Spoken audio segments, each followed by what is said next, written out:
A millionaire's wife fell pregnant by a beggar she met on the street, leaving everyone in disbelief and heartbreak as the shocking twist unraveled. My beloved Peter family, you are my heart and my joy, not just followers but my true family. I love and cherish each of you deeply. Share your city and age in the comments. Are you new here or already part of this beautiful bond? Stay tuned until the end. There's a surprise waiting for everyone that will truly shock you. With love and gratitude, let's begin.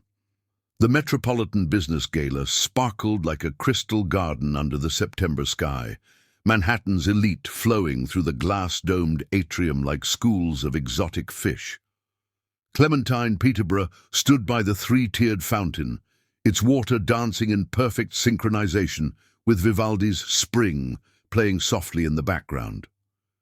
Her Stella McCartney gown, a masterpiece in emerald silk that matched her eyes, caught the light with every subtle movement. At 32, Clementine had already graced the covers of Forbes and Time, her company Peter Tech revolutionizing the way developing nations accessed educational technology. Yet tonight, watching New York's finest parade their achievements like peacock feathers, she felt oddly disconnected from it all. Her champagne, a 2002 Dom Perignon, had grown warm in her hand, barely sipped. Miss Peterborough, would you mind a comment about the recent expansion into Southeast Asia? A young reporter from Tech Weekly materialized beside her, phone recorder already extended. Clementine's media smile appeared automatically, practiced and perfect. Peter Tech believes that education shouldn't be a privilege, but a fundamental right, she began, reciting the familiar lines while her eyes continued their restless scan of the room. That's when she saw him.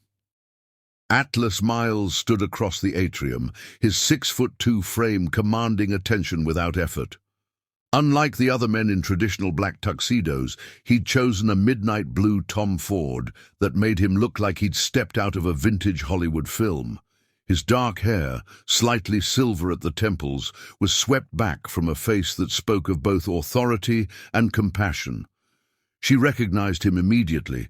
His sustainable housing projects had been making waves in architectural circles for months.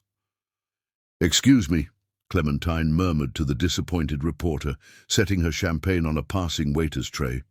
She began moving through the crowd, exchanging quick greetings with familiar faces.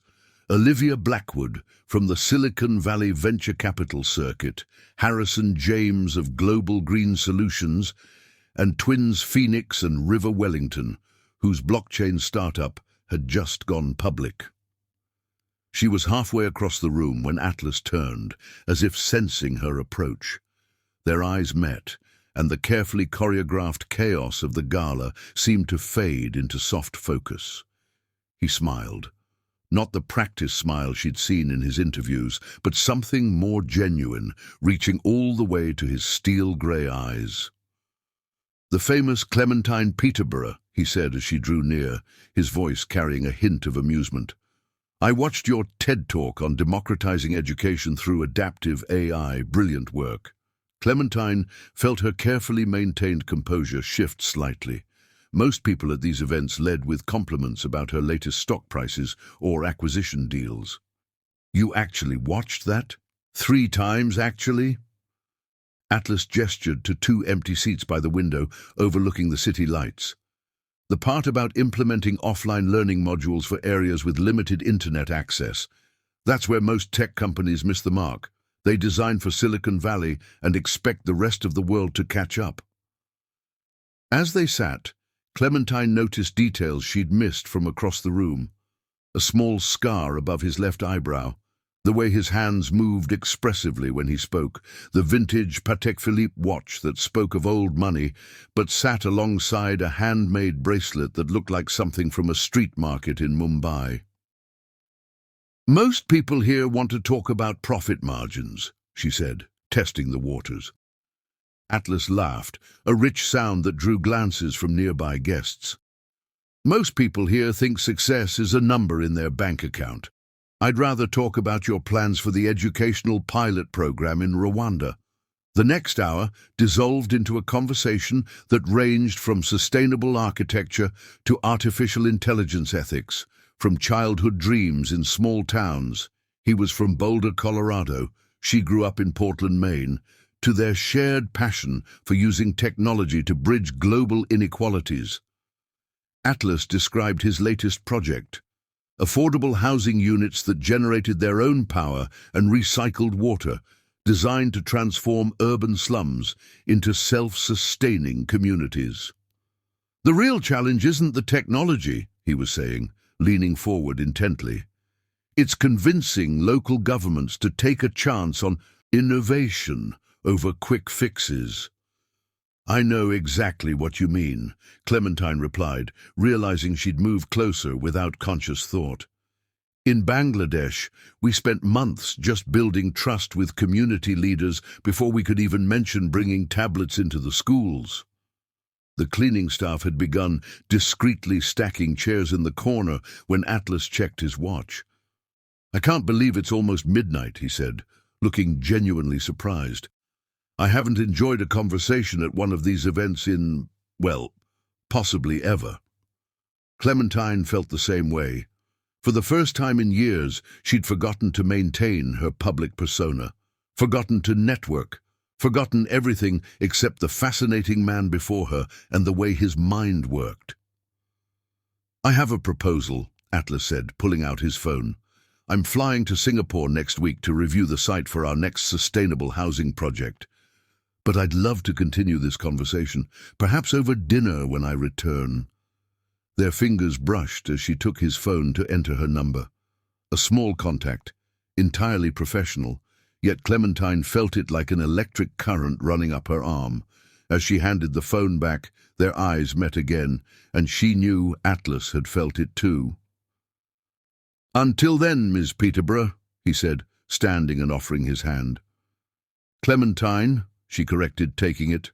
"After all, we've already solved half the world's problems together." His smile turned softer, more personal. "Clementine," he repeated, as if testing how the name felt. "I look forward to tackling the other half." As she watched him walk away, Clementine realized two things.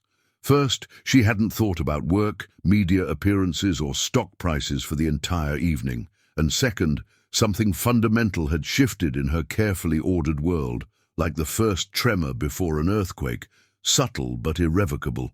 Her phone buzzed with a text as her driver brought the Tesla around front.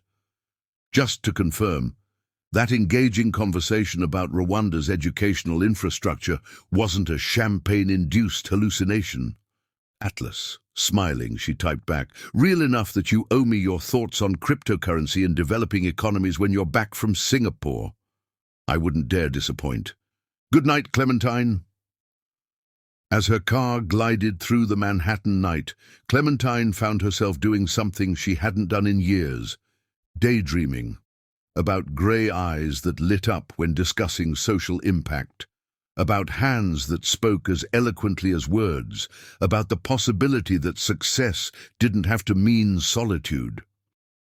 The city lights blurred past her window, and for the first time in longer than she could remember, tomorrow felt less like a schedule to be managed and more like a story waiting to unfold. Before we proceed to next chapter, to my dear readers, this Christmas, I want you to feel the warmth of love, the joy of togetherness, and the magic of hope in your heart. You are so special to me, and I cherish every moment of connection we share. May your days be filled with blessings, your nights with peace, and your heart with endless love. Merry Christmas with all my love. Chapter 2. The Dance That Changed Everything. The Metropolitan Business Gala continued to pulse with energy as the evening deepened, the soft amber lighting casting elegant shadows across marble floors. Clementine found herself gravitating back toward Atlas, drawn by an invisible force that made every attempt at other conversation feel hollow. He stood near the orchestra, his confident posture a stark contrast to the affected stances of other business magnates around him. The string quartet had just begun playing a modern arrangement of La Vie en Rose when Atlas caught her eye again. Without hesitation, he excused himself from a conversation with the mayor and made his way toward her, each step purposeful yet unhurried. "I believe," he said, extending his hand with a slight bow that somehow avoided any hint of pretension, "that we've spent the entire evening talking about changing the world, but we haven't danced once. Would you remedy that?" Clementine felt a smile tugging at her lips. "I should warn you, I learned ballroom dancing specifically for events like these. My instructor said I was ruthlessly efficient." Ruthlessly efficient. Atlas's eyes sparkled with amusement. "Now that sounds like a story worth hearing." As he led her onto the dance floor, Clementine was acutely aware of the eyes following them. Atlas Miles and Clementine Peterborough, the sustainable housing pioneer and the tech education revolutionary, dancing together would fuel gossip columns for weeks. Yet the moment his hand settled at her waist, the world beyond their bubble of space seemed to fade into irrelevance. "So tell me about this ruthless efficiency," Atlas said as they began to move.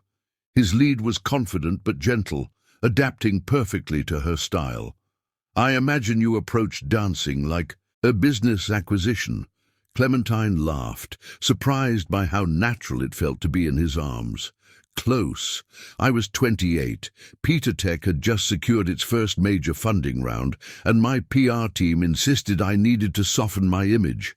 Apparently, being called the Iron Lady of Silicon Valley at 28 wasn't ideal. Let me guess. You created a spreadsheet to track your progress. A full analytics dashboard, actually, complete with performance metrics and improvement trajectories." She gave him a playful glare when he chuckled. "Don't judge. I mastered 6 dances in 3 weeks." Atlas executed a perfect turn, drawing her slightly closer as they came back together. "I would expect nothing less from the woman who revolutionized educational technology in South Asia.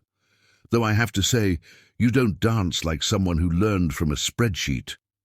The compliment warmed her cheeks. "What about you? Where did Atlas Miles learn to dance like this?" A shadow of something, memory, regret, flickered across his face. "My mother," he said softly. "She was a dance instructor before she got sick. She used to say that dancing was architecture in motion, that every step was like laying the foundation for something beautiful." Clementine felt the weight of his words, the glimpse into a more personal history than any magazine profile had ever revealed. "She sounds wonderful." She was. Atlas's smile returned, gentle now. "She would have loved your work, actually. She always believed education was the key to everything. Her last few years, she taught dance to underprivileged kids in Denver, said it gave them confidence they couldn't get from books alone." As they moved across the floor, Clementine found herself sharing stories she rarely told. About growing up in Maine with parents who remortgaged their house to buy her first computer, about the failed startups before Peter Tech, about the moment in a rural Indian classroom when she realized technology could bridge gaps that seemed insurmountable. Atlas listened with genuine interest, asking questions that showed he'd done more than just casual research on her work. He shared his own story about starting in traditional real estate development, about the trip to Jakarta that changed his perspective on housing, about the battles with investors who couldn't see profit in sustainability. "That's the real challenge, isn't it?" he said, guiding her through another turn. "Convincing people that doing good and doing well aren't mutually exclusive." "It's getting easier," Clementine replied. 5 years ago, impact investing was a fringe concept. Now people like us are dancing at the Metropolitan Gala." Atlas finished, his grey eyes twinkling. "Speaking of which, you never told me what happened to that analytics dashboard." "Oh, I still have it. Old habits die hard. Though I have to say, it didn't prepare me for this." "For what?" Clementine met his gaze directly. For dancing with someone who understands that a balance sheet isn't the only measure of success. The music shifted to something slower, and Atlas drew her incrementally closer. They both knew they were crossing a line, moving from professional admiration into something more personal. Neither seemed inclined to stop. "I have a confession," Atlas said, his voice low enough that only she could hear. "I almost didn't come tonight.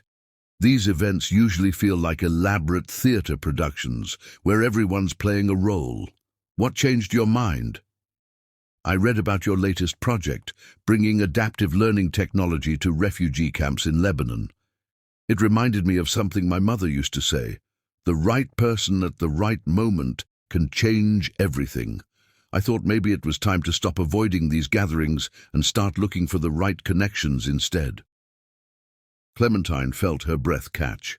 The implications of his words hung in the air between them, heavy with possibility. "And did you find what you were looking for?"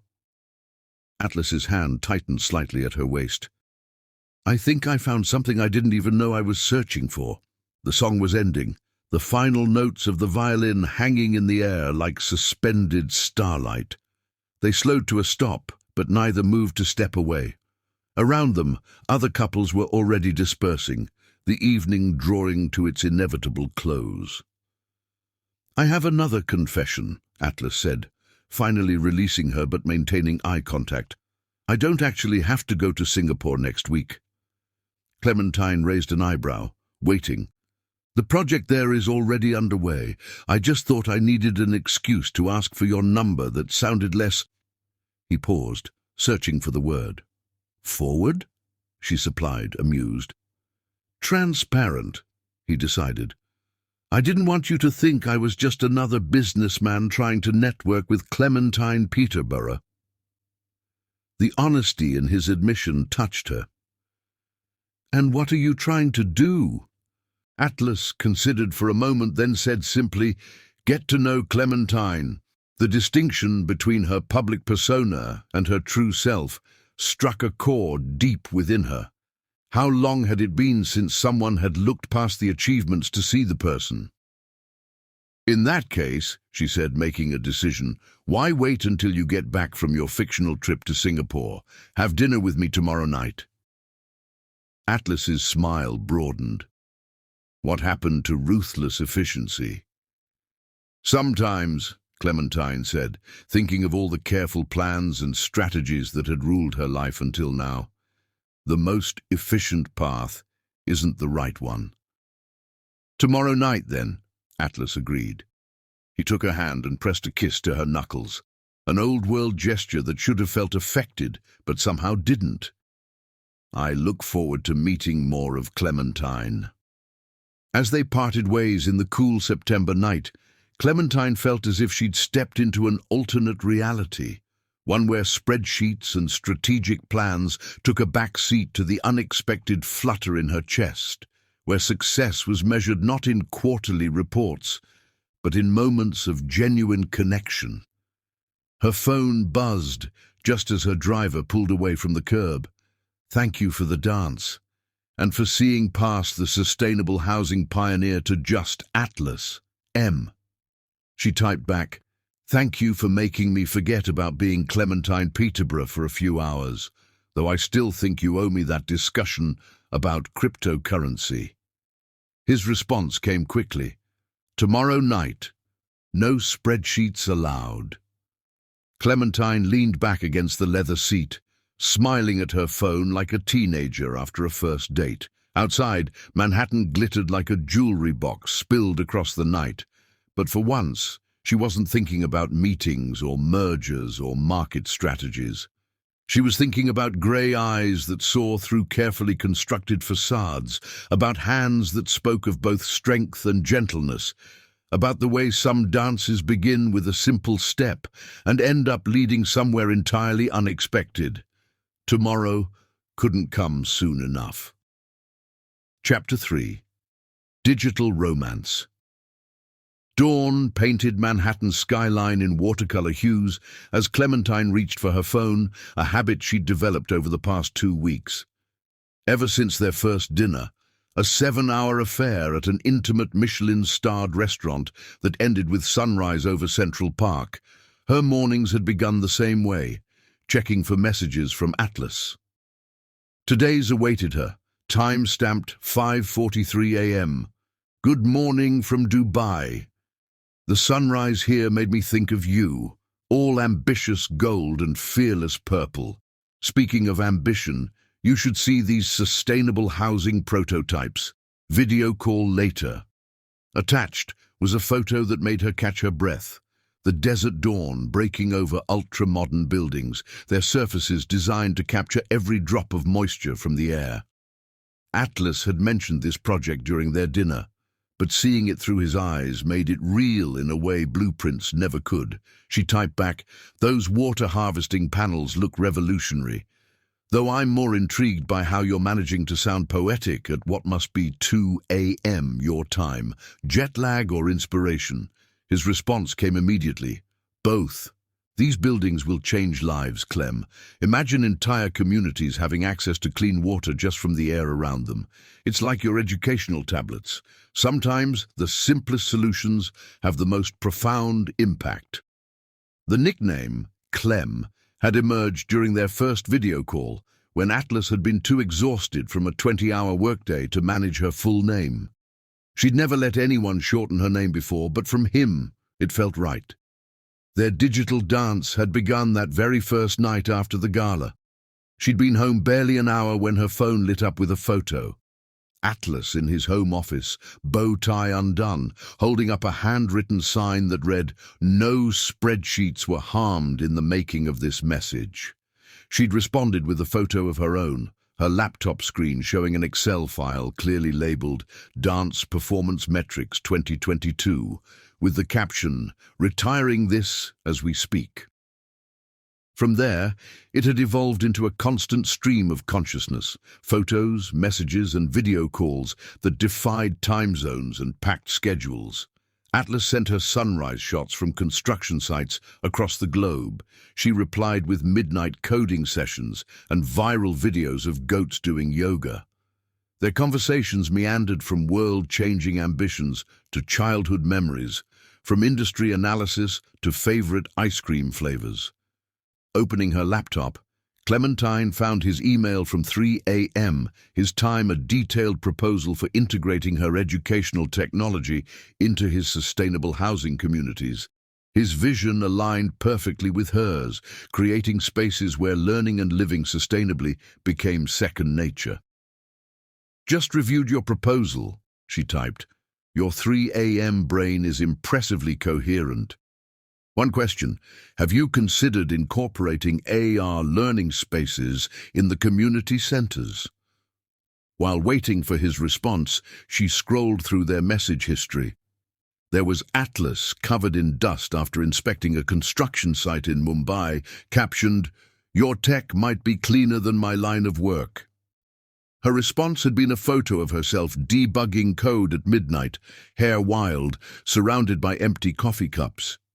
Clearly, we're both glamour icons. They'd shared their failures too. Atlas's first bankruptcy at 25, her disastrous attempt to launch a social media platform that lost her first investors millions. Through screens and digital connections, they were building something raw and real, stripped of the polished veneers they showed the world. Her phone buzzed with an incoming video call. Atlas's face filled the screen, the Dubai sunset burning behind him. Despite the visible exhaustion around his eyes, he lit up at the sight of her.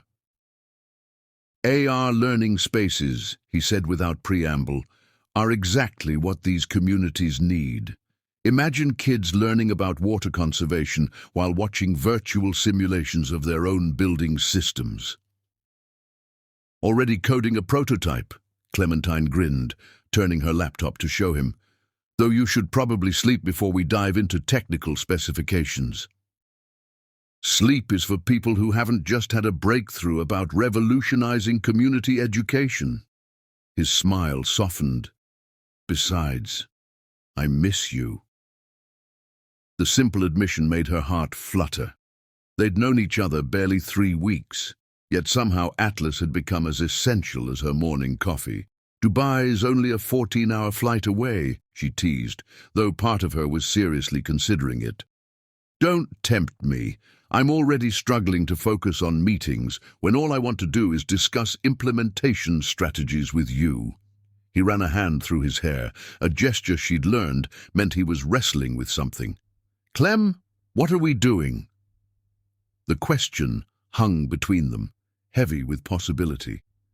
They'd been dancing around this, whatever this was, since the gala, letting their shared passion for changing the world mask the growing personal connection.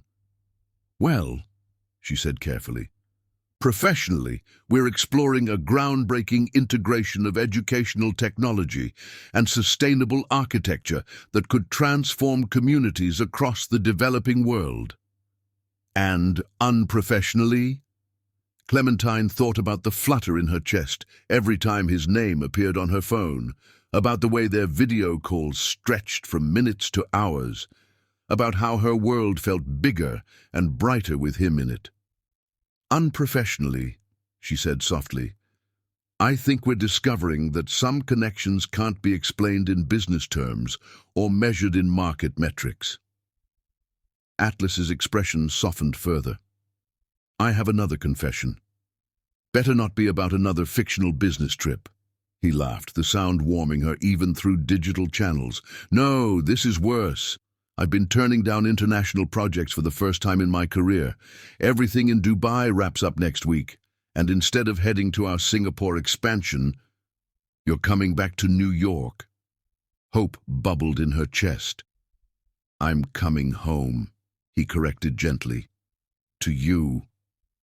The words sent electricity through her veins. They hadn't defined this thing between them, hadn't put labels on late-night conversations and constant messages, and the way they'd somehow become essential to each other's days.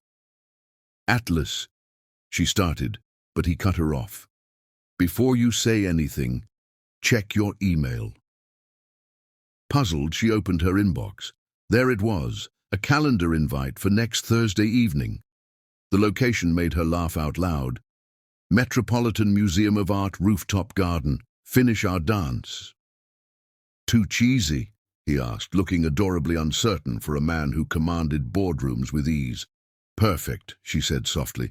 Though I should warn you, I've deleted that dance analytics dashboard. You're getting pure, unoptimized Clementine this time. Good. His eyes crinkled at the corners.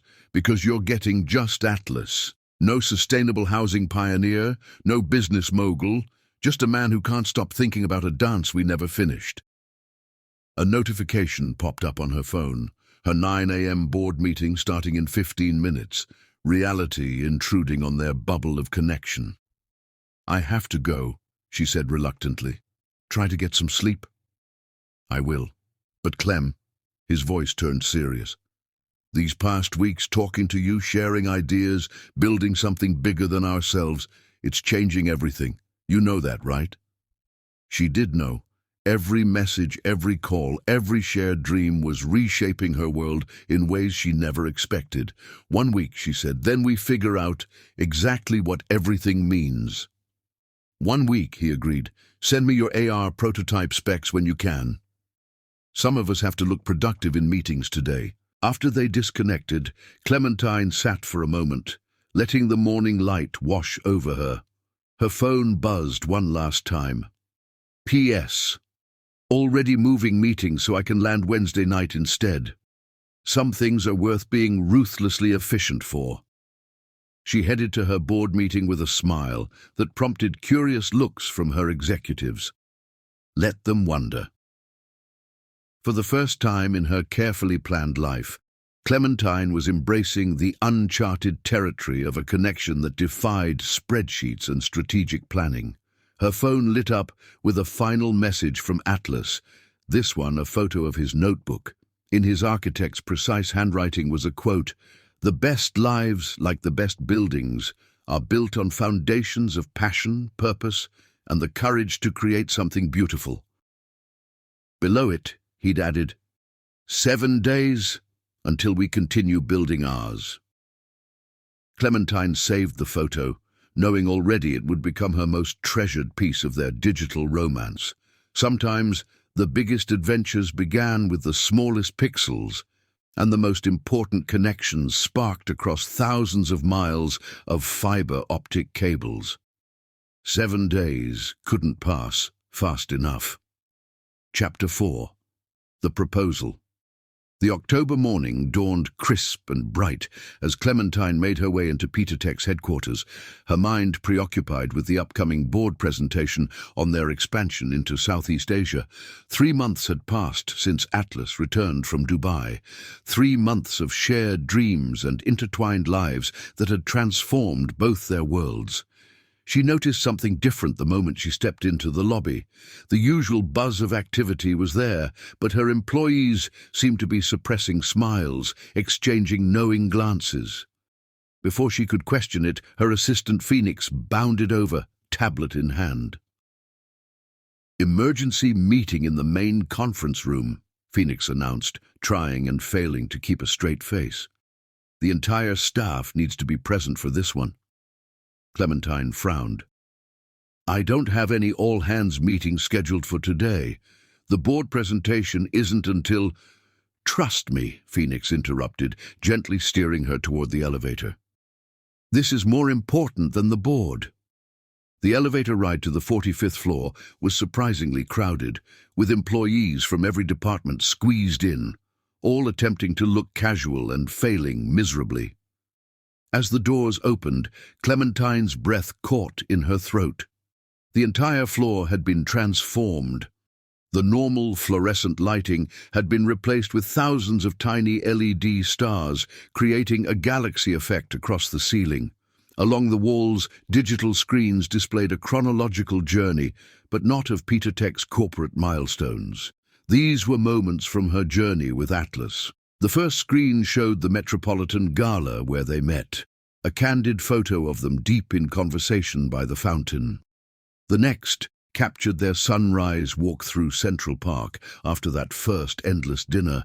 Then came images from their shared projects, Atlas and Clementine visiting schools in Mumbai, where Peter Tech's tablets were being integrated into his sustainable housing communities, the two of them breaking ground on their first joint venture in Jakarta, quiet moments caught between world-changing endeavors. Her employees lined the hallway, each holding a single photo that contributed to the story. She recognized moments she didn't even know had been captured. Atlas, surprising her with coffee during late-night coding sessions, her falling asleep on his shoulder during a flight to Singapore, both of them laughing as they taught programming to children in their first combined education sustainable housing center. At the end of the photo journey stood her executive team, each holding a letter that together spelled out, "Turn around." Heart-pounding, Clementine turned. Atlas stood there, somehow having appeared silently behind her, looking devastatingly handsome in a charcoal suit she'd watched him agonize over buying in Milan. His eyes held that mixture of confidence and vulnerability that had first drawn her to him. "Clementine Peterborough," he began, his voice carrying clearly through the hushed space. "When I met you, I thought I was building something important. Sustainable homes, green communities, places where people could thrive. But you showed me that the most important things we build aren't made of concrete and steel." He took a step closer, and she noticed his hands were trembling slightly. "You showed me that real innovation isn't just about technology or architecture. It's about having the courage to dream bigger than we thought possible. About finding someone whose vision of the future matches your own, whose passion makes you believe that anything is achievable." From his pocket, he withdrew not a ring box, but a small device she recognized instantly, a prototype of their latest joint project, a holographic educational tool. When he activated it, the air between them filled with a shimmering display of their combined company's impact. Thousands of points of light representing lives changed, communities transformed, futures brightened. "For 3 months, Atlas continued, I've been secretly working with your team to develop this. It shows every life we've touched together, every dream we've brought to life. But there's something missing. The hologram shifted, showing a future that took her breath away. Sustainable communities spanning continents, each one centered around learning hubs that combined their innovations. Schools powered by solar energy, homes that taught their inhabitants about conservation. Entire cities designed to nurture both mind and environment. This is what we could build together, Atlas said softly, not just as business partners, not just as dreamers who share a vision, but as partners in every sense of the word. He waved his hand through the hologram, dissolving it, then dropped to one knee. The ring he produced was unlike anything she'd ever seen.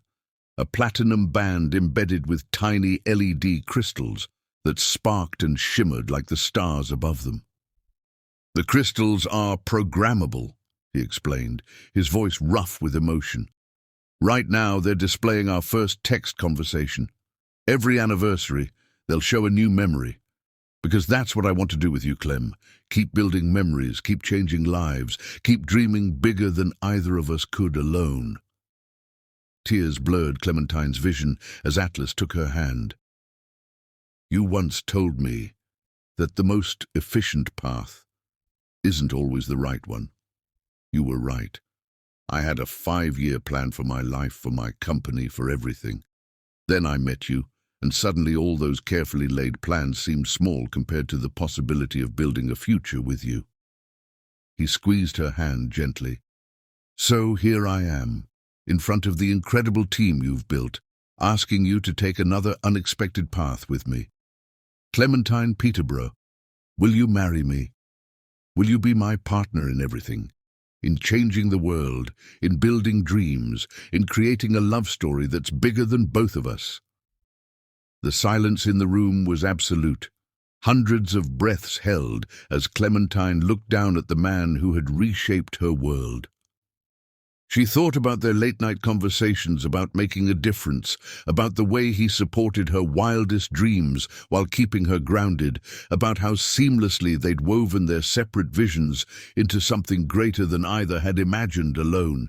Yes, she whispered, then louder. Yes, to all of it, to building something beautiful together, to dreaming bigger, to loving deeper. Yes! The room erupted in cheers as Atlas slipped the ring onto her finger. When he stood and pulled her into his arms, she could feel his heart racing as fast as her own. The programmable crystals in her ring sparkled with the words of their first text exchange. No spreadsheets were harmed in the making of this message. I love you, Atlas murmured against her hair, barely audible over the celebration around them. Even more than sustainable architecture. Clementine laughed through her tears. Even more than educational technology, she teased back. Even more than that. He pulled back to look at her, his eyes shining. Though I do have one more surprise. He gestured, and the LED stars above them rearranged themselves into a map of the world, with glowing points marking every location where their companies had made an impact. I thought we could get married here, under the lights of all the lives we've touched together. Then for our honeymoon. The map zoomed in on a small island in the South Pacific. I've been working on something. A prototype community that combines everything we believe in. Completely self-sustainable, powered by renewable energy, with integrated learning centers and green spaces. A template for the future we want to build. Clementine stared at the holographic plans, recognizing elements of both their philosophies woven together seamlessly. You've been planning this for a while, haven't you? Atlas smiled sheepishly. Remember that week I was too busy for video calls?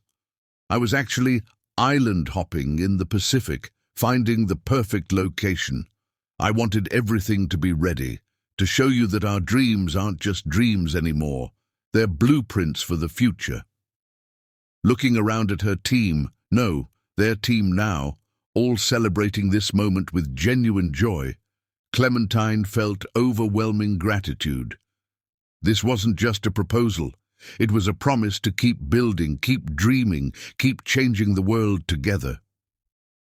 "So," she said, turning back to Atlas with a smile that held all her love, all her dreams, all her trust in their shared future, "when do we start?" He kissed her then, soft and sweet and full of promise, as the LED stars above them danced in patterns of infinite possibility. "We already have," he whispered against her lips. "This is just the foundation." The celebration lasted all day, work forgotten in favor of champagne and shared joy. But late that night, when they finally had a moment alone in Atlas's penthouse overlooking the city, Clementine found herself staring at the ring that told their story in light and precious metal. "What are you thinking?" Atlas asked, wrapping his arms around her from behind. "I'm thinking," she said slowly, "that for two people who built their careers on careful planning and strategic thinking, we're remarkably good at letting our hearts lead the way." "Maybe that's the secret," he replied, resting his chin on her shoulder. "Some things can't be planned or strategized. Some things you just have to build with faith and love and the courage to believe in something bigger than yourself." Outside, Manhattan glittered like their own private constellation, a reminder of all the dreams they'd already brought to life. But as Clementine leaned back into Atlas's embrace, she knew their greatest adventures still lay ahead, in the homes they would build, the lives they would change, and the love they would keep building, one precious moment at a time. Chapter 5. The Golden Year. The wedding took place exactly as Atlas had envisioned, under a canopy of LED stars in Peter Tech's transformed headquarters, with their shared achievements glowing like constellations above them. Clementine wore a gown that married tradition with innovation, embedded with the same programmable crystals as her engagement ring, shimmering with their love story as she walked down the aisle. Atlas waited for her beneath a holographic arch that displayed real-time data about the lives they'd touched together, his eyes never leaving her face as she approached. Their vows reflected both their personalities. Atlas's architectural precision meeting Clementine's technological poetry. "I promise to build our love like I build my structures," he said, voice steady despite the emotion in his eyes. "With an unshakable foundation, room to grow, and sustainable beauty that will last lifetimes." Clementine's response brought tears to the gathered crowd. "I promise to nurture our connection like I nurture my networks, with constant updates, infinite backup systems, and an unbreakable code that will only get stronger with time." The celebration that followed set a new standard for Silicon Valley meets sustainable luxury. The reception space transformed throughout the evening, holographic displays shifting from sunset over their Dubai project to sunrise over their Jakarta schools.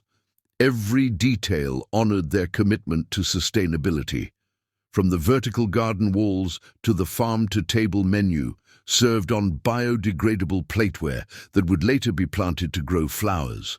But it was what came after, their first year as husband and wife, that truly tested and strengthened their bond. Their honeymoon on the South Pacific island became an extended working retreat. Between swimming in crystal waters and stargazing on pristine beaches, they fine-tuned plans for their prototype community. Clementine would often wake to find Atlas sketching designs in the sand, while he'd frequently discover her coding under palm trees, both of them too excited about their shared vision to truly vacation. "We're terrible at relaxing," Clementine laughed one evening as they sat on their private beach, her laptop open to community center designs, while Atlas reviewed sustainable farming proposals. "I disagree," he replied, pulling her closer. "We're excellent at doing exactly what makes us happiest. Speaking of which..." He turned his tablet to show her the latest satellite images of their island community's progress. The solar arrays were clearly visible, arranged in a pattern that mimicked native flowers when viewed from above. Their return to New York brought new challenges and triumphs. The merger of their companies, now called Peter Miles' Sustainable Futures, sparked intense media scrutiny. Critics claimed their marriage was a business arrangement designed to monopolize the growing sustainable technology sector. They answered not with words, but with results. Their first joint project, a community in Bangladesh, combined Atlas's water harvesting buildings with Clementine's educational infrastructure. Within 6 months, test scores in the community had risen by 40%, while water consumption dropped by 60%. Success brought increasing demands on their time, but they maintained strict boundaries to protect their relationship. Every Wednesday became sacred. No meetings, no calls, no work past sunset. They'd spend these evenings in their penthouse garden, cooking together and dreaming up new ways to change the world. It was during one such evening, as autumn painted Manhattan in gold and crimson, that they faced their first real crisis. Atlas had been unusually quiet during dinner, pushing food around his plate instead of eating. "Talk to me," Clementine said softly, reaching for his hand. "You've been somewhere else all evening." Atlas met her eyes, and she saw fear there for the first time since they'd met. "The doctors called today," he said quietly. "Remember those headaches I've been having?" Clementine's heart stopped. "What did they say?" "Nothing definitive yet, but they want to run more tests. Something about unusual pressure patterns." He squeezed her hand. "I'm not worried about myself. I'm worried about our dreams, our plans, all these communities depending on us." "Stop," Clementine interrupted firmly. "First, we're going to get every specialist on the planet to look at your results. I'll hack the NSA if I have to." That drew a small smile from him. "Second, our dreams aren't going anywhere. They're built too strong for that." She stood, pulling him up with her, and led him to the garden's edge. The city sprawled below them, millions of lights twinkling like earthbound stars. "Look out there," she said. "Every light represents a life we might touch, a future we might improve. But none of that matters without you. You're not just my husband or my business partner. You're my foundation, my inspiration, my home." Atlas pulled her into his arms, burying his face in her hair. "When did you get so good at architectural metaphors?" "I had a good teacher." She held him tighter. "We're going to fight this together, just like we fight everything else, with innovation, determination, and backup plans for our backup plans." The next months tested that resolve. As Atlas underwent tests and treatments, they refused to let fear dictate their lives. They launched 3 new communities, expanded their educational programs to 15 countries, and won UNESCO's highest honor for sustainable development. Atlas insisted on maintaining his regular site visits, though Clementine now accompanied him more often. They turned long hospital waits into impromptu strategy sessions, covering consultation room walls with sticky notes full of ideas. When the headaches kept him awake, they designed dream projects: underwater cities, space colonies, flying schools. It was during one such late-night session, exactly 11 months after their wedding, that Atlas received the call they'd been waiting for. The doctors had finally identified the cause of his headaches, a rare but treatable condition caused by his body's reaction to certain chemicals used in conventional building materials. "The irony," Atlas laughed through tears of relief, "that my own industry was making me sick. Maybe this is the universe's way of pushing us even harder towards sustainable materials." Their first anniversary arrived like a dawn after a long night. They celebrated on the rooftop garden where they'd had their first official date, surrounded by the roses Atlas had planted during his recovery. Clementine gave him a quantum-encrypted hard drive containing a database of every moment they'd shared, from their first text messages to their latest project designs. Atlas surprised her with architectural plans for a new type of school, one that would combine all their innovations into a template for future generations. I had a lot of time to think during those hospital stays, he explained as she examined the plans. About legacy, about what we're really building here. It's not just about sustainable houses or educational technology anymore. It's about creating spaces that teach by example, that show future generations how to live in harmony with their world. Clementine traced the designs with wondering fingers. The buildings would generate more energy than they used, purify the air around them, and serve as living textbooks for environmental science. Every surface would be interactive, every space designed to inspire learning and innovation. "This is beautiful," she whispered. "But what should we call it?" Atlas smiled, pointing to the title page, "The Clementine Atlas Academy for Sustainable Innovation." "That's horrible," she laughed. "We are not naming it after ourselves." "Fine," he conceded. "But we are building it, starting tomorrow." As they stood there, wrapped in each other's arms under the same stars that had witnessed their first dance, Clementine reflected on their golden year. They'd faced health scares and media scrutiny, balanced global expansion with personal challenges, and emerged stronger than ever. "What are you thinking?" Atlas asked, pressing a kiss to her temple. "I'm thinking that most people spend their first year of marriage adjusting to living together, learning each other's habits, figuring out how to share a life." She turned in his arms to face him. "Instead, we built communities, fought health battles, and designed schools that will change the world. Are we doing this wrong?" Atlas laughed, the sound as warm and rich as the day she'd first heard it at the gala. "My love, we're doing this exactly right for us. Remember what we promised in our vows, to build something beautiful together. Nobody said it had to be conventional." A shooting star streaked across the sky, and they both fell silent, watching its arc. "Make a wish," Atlas whispered. Clementine smiled, leaning back against his chest. "Don't need to.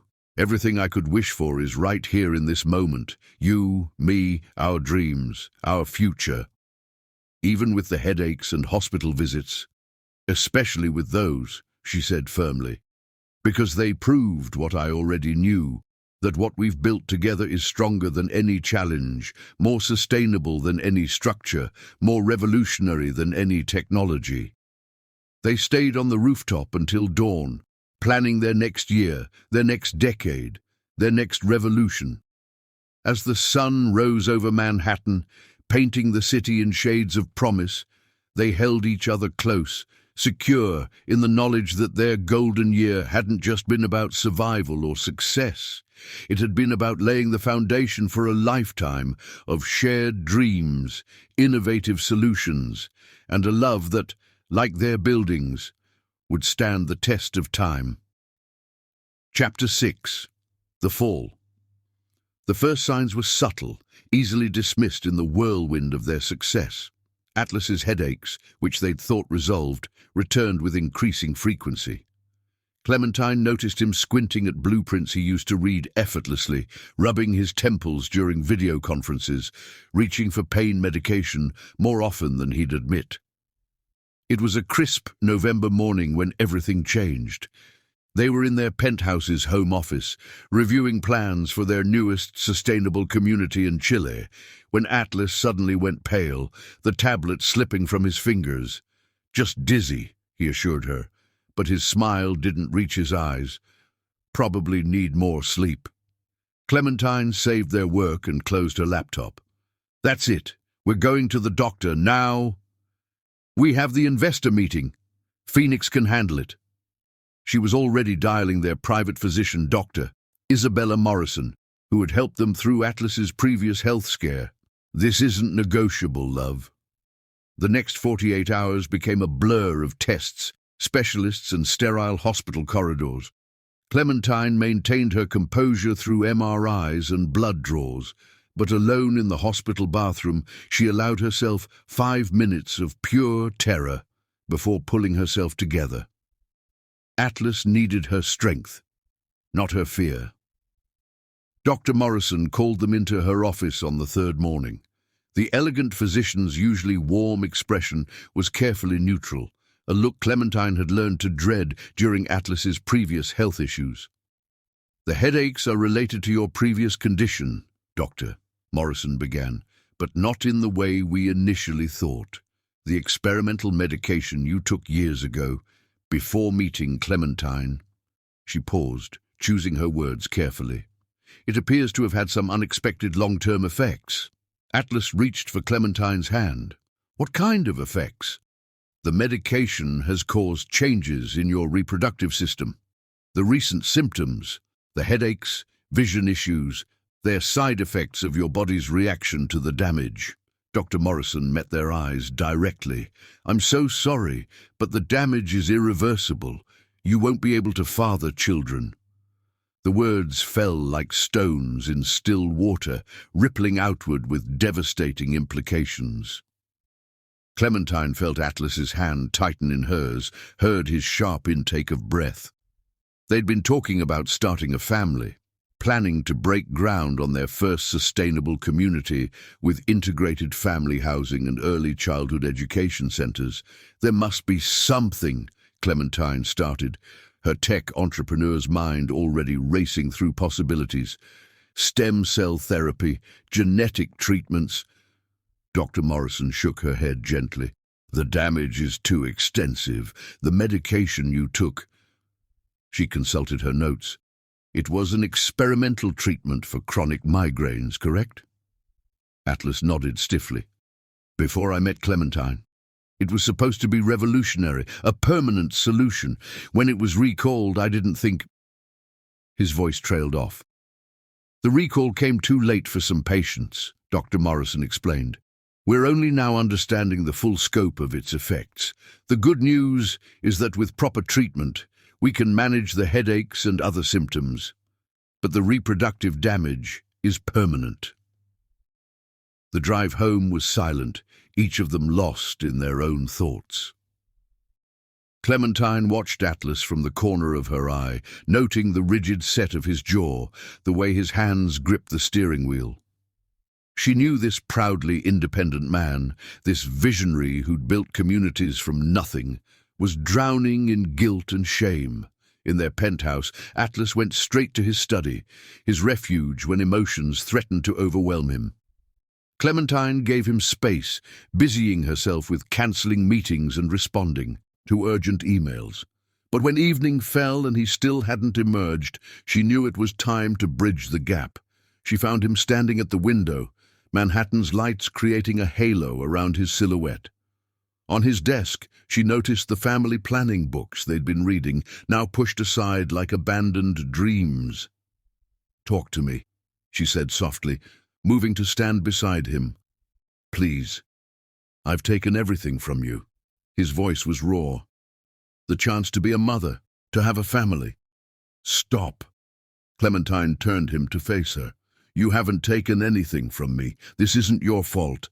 I took those pills without researching them properly. I was young, ambitious, desperate to solve the migraine problem so I could work longer hours." He laughed bitterly. "The irony is perfect, isn't it? I was so focused on building homes for other families that I destroyed the chance of having my own." "Atlas Miles," Clementine said firmly, framing his face with her hands. "Listen to me. You are not defined by your ability to have biological children. Our love, our partnership, our vision for the future, none of that changes because of this." "But you wanted children," he whispered. "I saw how you were with the kids at our Jakarta school, how you light up when we design educational spaces for families. You deserve—" "Don't you dare tell me what I deserve," she interrupted. "What I deserve is a partner who shares my dreams, who pushes me to be better, who sees the world not as it is, but as it could be. I have that partner. The rest, we'll figure it out together." Atlas pulled her into his arms, and she felt his tears falling into her hair. They stood there as the city lights twinkled below, holding each other through the storm of grief and fear and love. "I should have told you about the medication sooner," Atlas murmured eventually. "When we first started talking about having a family, you didn't know." Clementine pulled back to meet his eyes. "And we're going to get through this like we get through everything, with innovation, determination, and backup plans for our backup plans." A ghost of a smile touched his lips. "You're quoting me now?" "Well, my husband is a pretty smart guy, when he's not being unnecessarily hard on himself." That night, they lay awake in bed, hands clasped, talking about options, adoption, surrogacy, focusing on their global family of communities. Everything was on the table. Atlas listened as Clementine researched statistics and success rates on her tablet, her analytical mind already plotting paths forward. "We could expand our educational programs," she suggested, "create more opportunities for children who need homes. Maybe this is the universe's way of telling us our family was meant to be bigger than biology." Atlas turned to look at her in the dim light. "How do you do that?" "Do what?" "Find hope in everything. Turn setbacks into opportunities." Clementine set aside her tablet and curled into his side. "I learned it from you.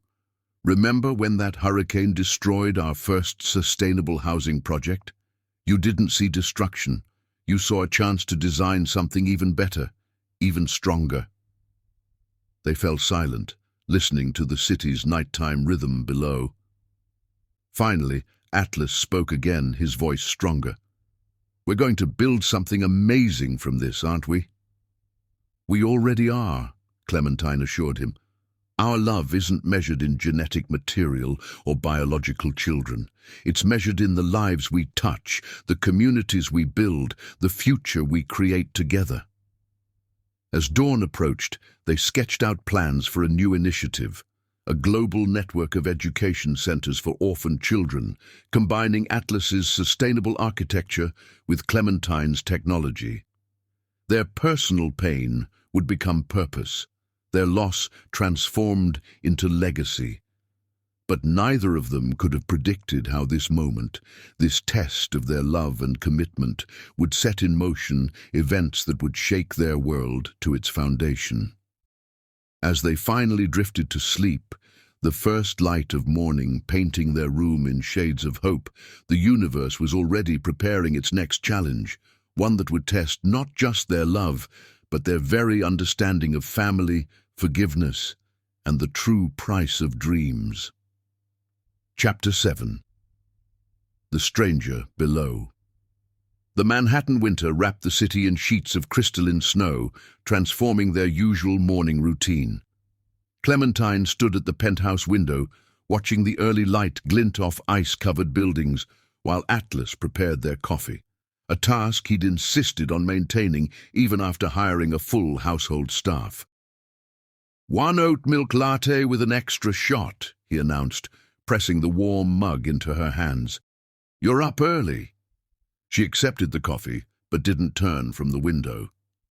Below, a solitary figure caught her attention, a man in a weathered but clean coat, standing quietly on the corner of their block.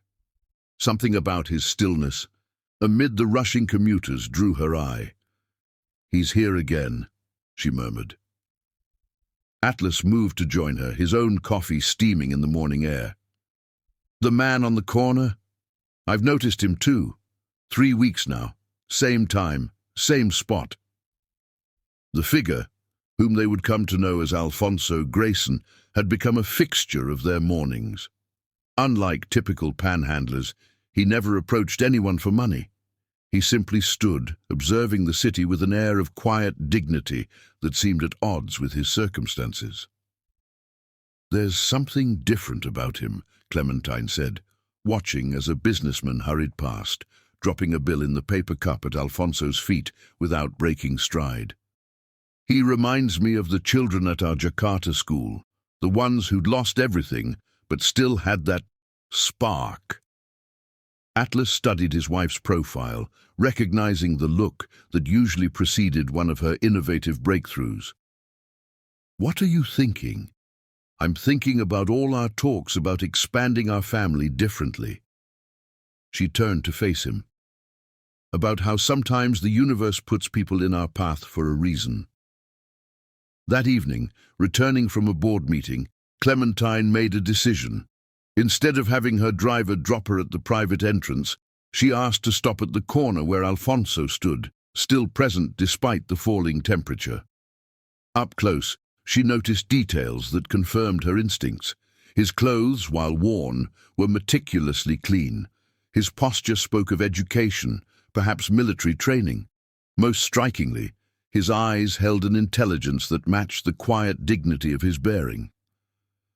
"I've seen you here every day," she said, approaching directly. "Would you join me for coffee? There's a cafe around the corner that makes excellent espresso." Alfonso studied her for a long moment, his expression thoughtful. "Miss Peterborough," he acknowledged with a slight nod. "I've seen you too, watching from above. You and Mr. Miles have kind eyes." His voice surprised her, cultured, articulate, with traces of what might have been an academic background. Over coffee in the warm cafe, Alfonso's story emerged in carefully measured pieces. He'd been a professor of environmental science at a prestigious university specializing in sustainable agriculture. A series of personal tragedies, his wife's death, a devastating house fire, a prolonged battle with depression, had led to his current circumstances. But what struck Clementine most was his continued passion for sustainability and education, undimmed by hardship. "I still teach in my way," he explained, describing how he helped other homeless individuals create small urban gardens in overlooked spaces. "Nature doesn't care about your bank balance or address. She'll grow for anyone who understands her rhythms." As snow fell outside the cafe windows, Clementine found herself sharing details of Peter Miles' latest projects. Alfonso's insights were razor-sharp, offering perspectives they hadn't considered. When she mentioned their struggles with implementing sustainable agriculture in urban housing projects, his suggestions were innovative and practical. The evening stretched into night, their conversation ranging from molecular biology to philosophy. As her driver waited patiently outside, Clementine made another decision. "We have a position opening in our sustainable agriculture division," she said. "Would you be interested in consulting?" Alfonso's smile held a trace of sadness. "Ms. Peterborough." "Clementine, please." "Clementine, your offer is generous, but charity—" "This isn't charity," she interrupted. "It's recognition of expertise we need. Think about those urban gardens you mentioned. Imagine implementing that knowledge on a global scale, helping communities become truly self-sustainable." That night she told Atlas about their conversation over dinner in their rooftop greenhouse. His response surprised her. "I've spoken with him too," he admitted. "Last week when you were in Singapore. He had some fascinating ideas about vertical farming integration in our housing designs. They stayed up late, discussing possibilities. Atlas had been struggling with depression himself since the fertility news, throwing himself into work to avoid facing their changed future. But as they talked about Alfonso's potential contribution to their vision, she saw a spark of his old enthusiasm return. Over the next weeks, Alfonso became a regular presence in their lives. He joined project meetings, his practical experience balancing their theoretical knowledge.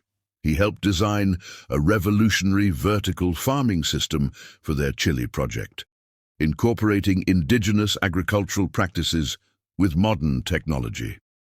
But it was during the quiet moments that Clementine felt the true impact of his presence.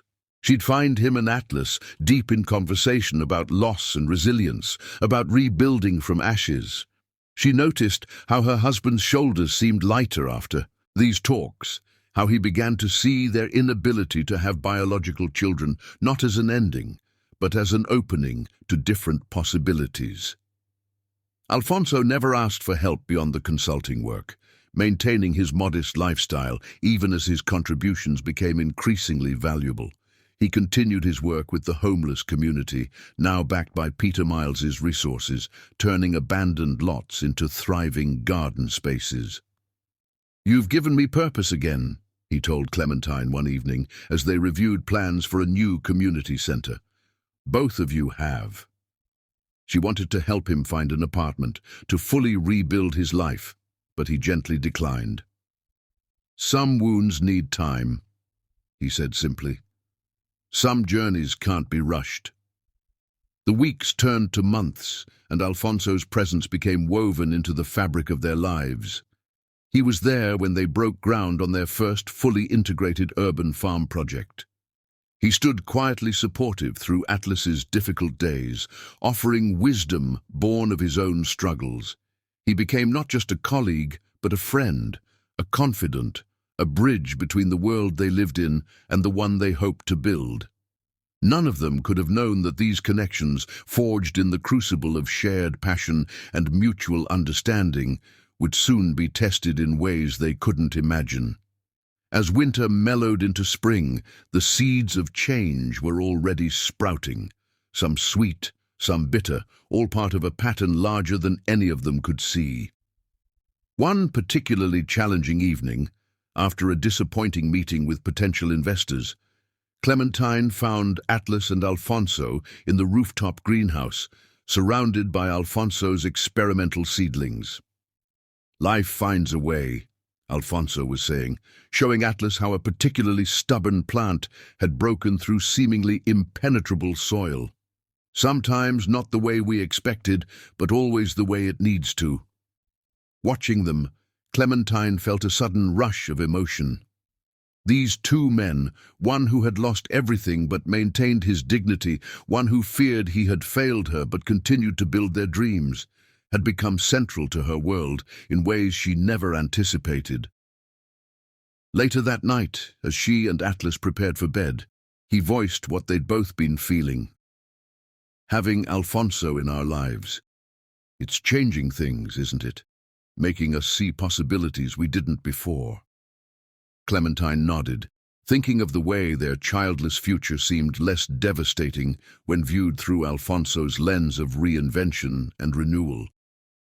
Sometimes the family you need isn't the one you planned for. Neither of them could have known how prophetic those words would prove to be. As spring flowers began to bloom in Alfonso's rooftop gardens, fate was preparing to test their definitions of family, loyalty, and love in ways that would shake their carefully built world to its core. For now, though, they simply held each other, watching the city lights twinkle below, while somewhere on the streets, Alfonso tended to his urban gardens, all of them connected by dreams larger than themselves, by wounds that were slowly healing, and by a future that refused to be confined by conventional boundaries. The stage was set for a transformation none of them could have predicted, where love would be tested, trust would be strained, and the true meaning of family would be redefined in the crucible of unexpected choices and unintended consequences. Chapter 8. One Fateful Night.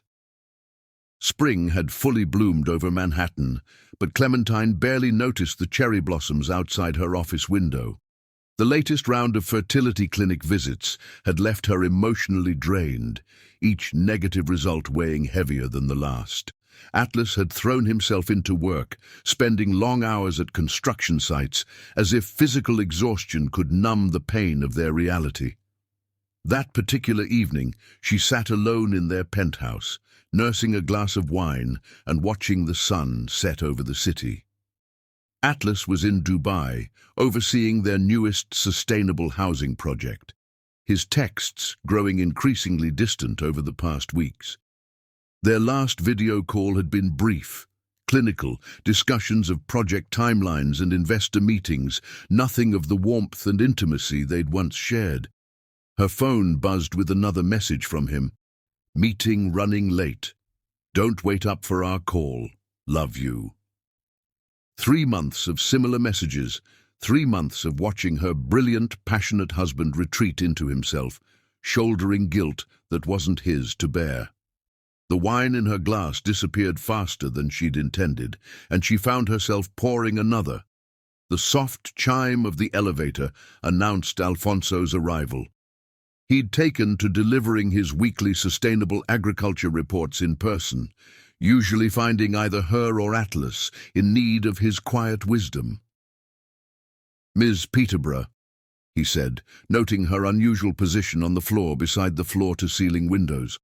"I can come back another time." "Clementine," she corrected automatically, gesturing to the space beside her. "And please stay. I could use the company." Alfonso settled beside her with his characteristic grace, setting aside his tablet with the latest vertical farming data.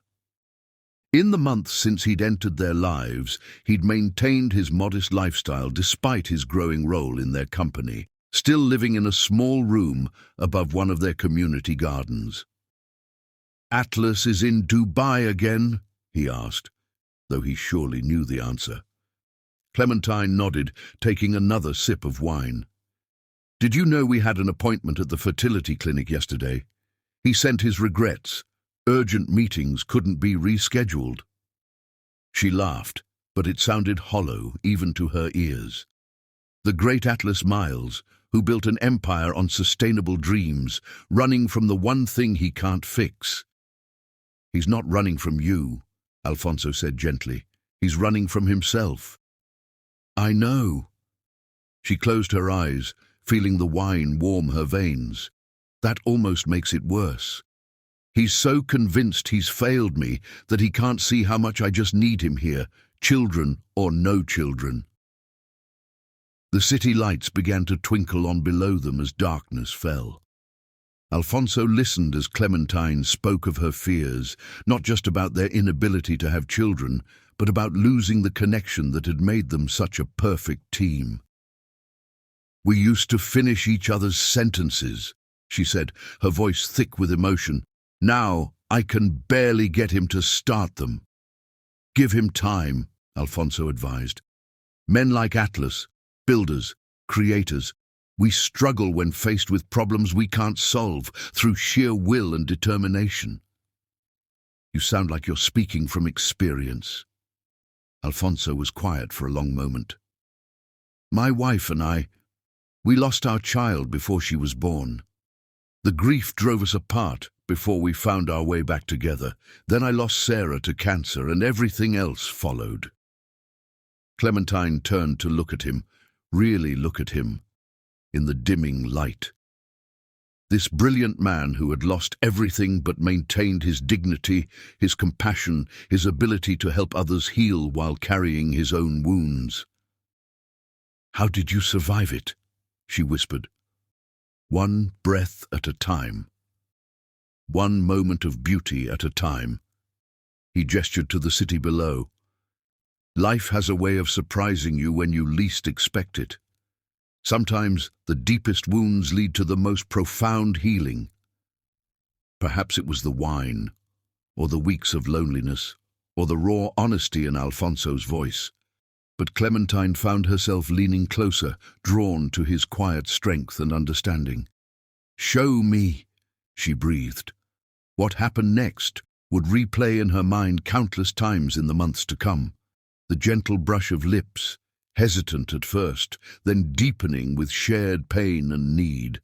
Hands seeking comfort in the darkness, bodies moving together with a desperation born of loss and longing. It was brief, passionate, and immediately followed by devastating clarity. Clementine pulled away first, horror dawning through the haze of wine and emotion. Oh God, what have we done?"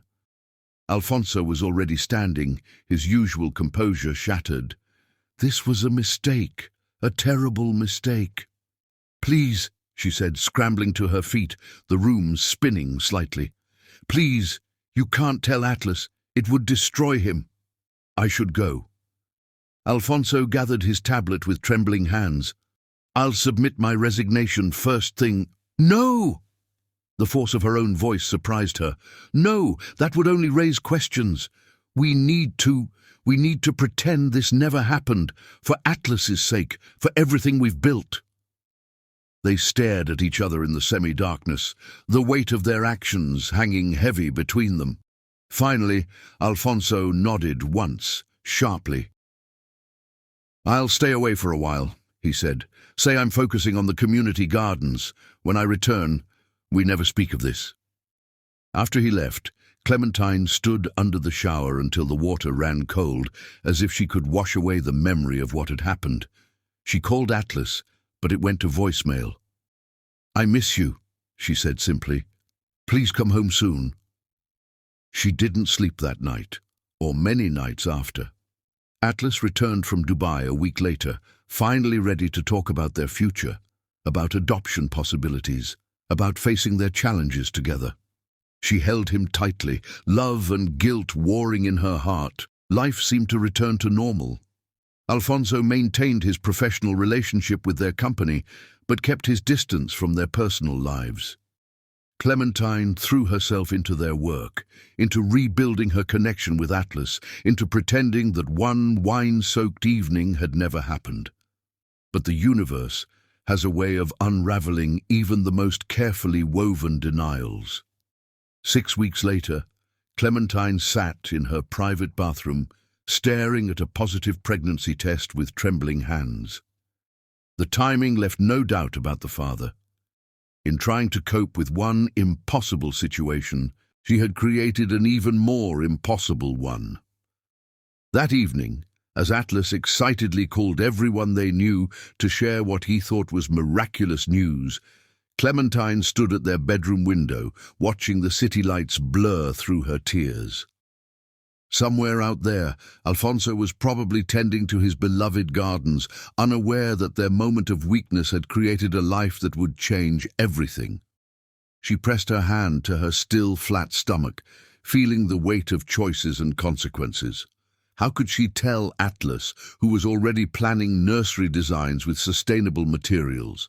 How could she not tell him, knowing the truth would eventually become impossible to hide? Her phone buzzed with another congratulatory message, this one from Alfonso. "I heard the news. We need to talk." Clementine deleted the message, then deleted their entire message history. She would protect Atlas from this truth for as long as she could, would find a way to handle it that wouldn't destroy the man she loved or the life they'd built. But as she lay awake that night, listening to Atlas's peaceful breathing beside her, she knew that some secrets have a way of growing until they break even the strongest foundations. The question wasn't if the truth would come out, but how much damage it would do when it did. Outside, spring storms gathered over Manhattan, lightning illuminating the sky in brief, brilliant flashes. Like those flashes, Clementine caught glimpses of possible futures, none of them unmarked by the consequences of one fateful night. Chapter 9. The Truth Emerges. Morning sickness introduced itself with cruel irony during a board meeting. Clementine barely made it to her private bathroom, grateful for the soundproofing as she emptied her stomach of her breakfast smoothie. When she emerged, pale but composed, her assistant Phoenix was waiting with ginger tea and concerned eyes. "You've been sick every morning this week," Phoenix observed quietly. "Should I call Dr. Morrison?" Clementine shook her head, but Phoenix's next words stopped her cold. "Or perhaps a more specialized doctor, an obstetrician, maybe." The look they exchanged spoke volumes. Phoenix had been with her through every fertility treatment, every disappointment. She would know exactly how impossible this pregnancy should be. "I'll schedule the appointment myself," Phoenix said softly, already typing on her tablet. Complete discretion, of course. The confirmation came 3 days later in Dr. Morrison's private office. 6 weeks pregnant, everything looking normal. Clementine sat numbly as the doctor excitedly discussed prenatal care and vitamins, her mind spinning with calculations and consequences. "This is remarkable, Doctor," Morrison was saying. "Given Atlas's condition, this is nothing short of miraculous. We should run some additional tests." "No!" Clementine's voice came out sharper than intended. I mean, not yet. I need to process this first." Outside the medical center, she sat in her parked Tesla for an hour, staring at nothing.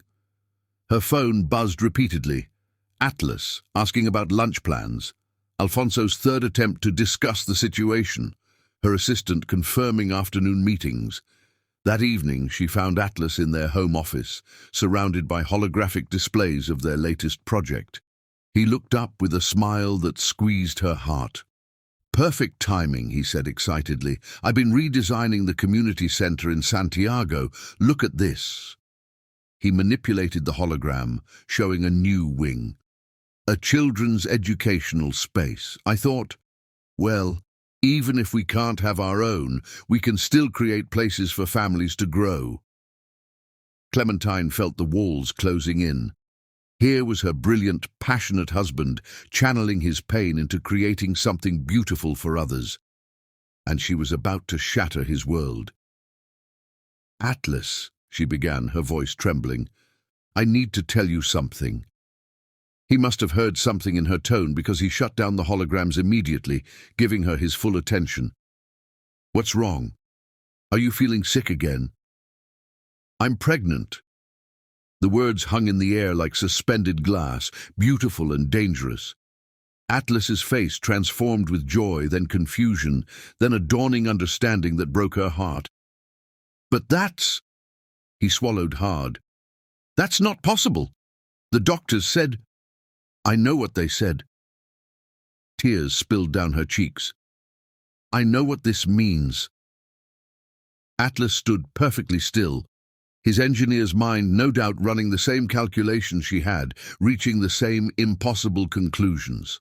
When he finally moved, it was to walk to the window, his back to her.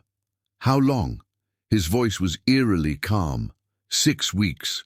He nodded slowly, still not turning. "When I was in Dubai." "Atlas, please." "Don't." The word cut through the air. "Just don't." They stood in silence as the sun set over Manhattan, painting the room in shades of gold and shadow. Finally, Atlas spoke again, his voice hollow. "Who?" Clementine couldn't bring herself to say it, but her silence was answer enough.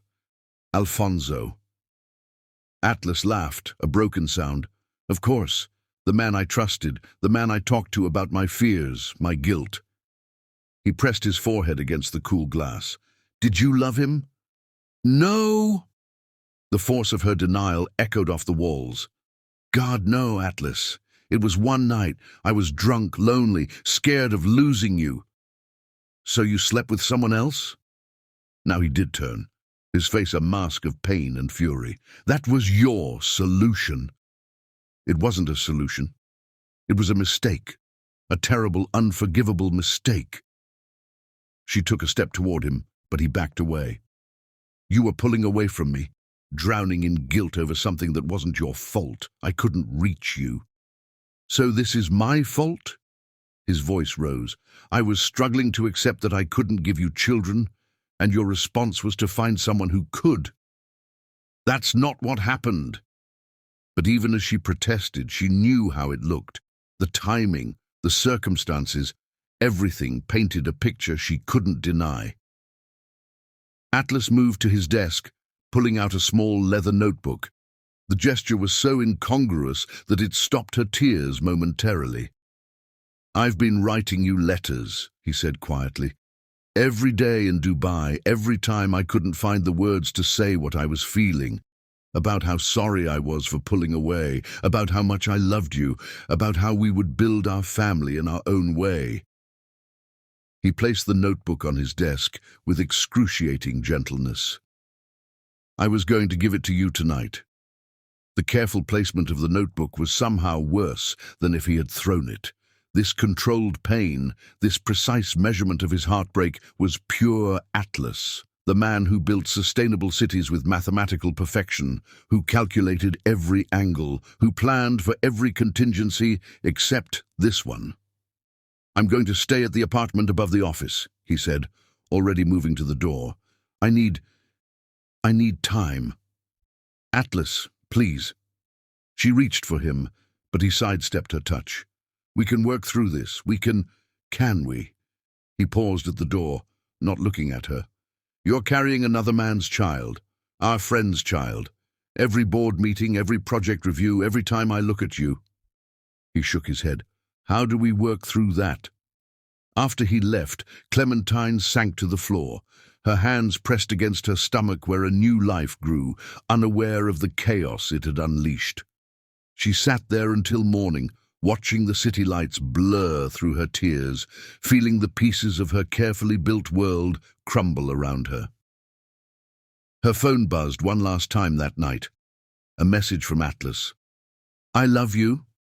I think I always will." But love isn't always enough, is it? Some foundations, once cracked, can't be repaired. They can only be rebuilt. And right now, I don't know if I have the strength to start over. Take care of yourself. Take care of the baby.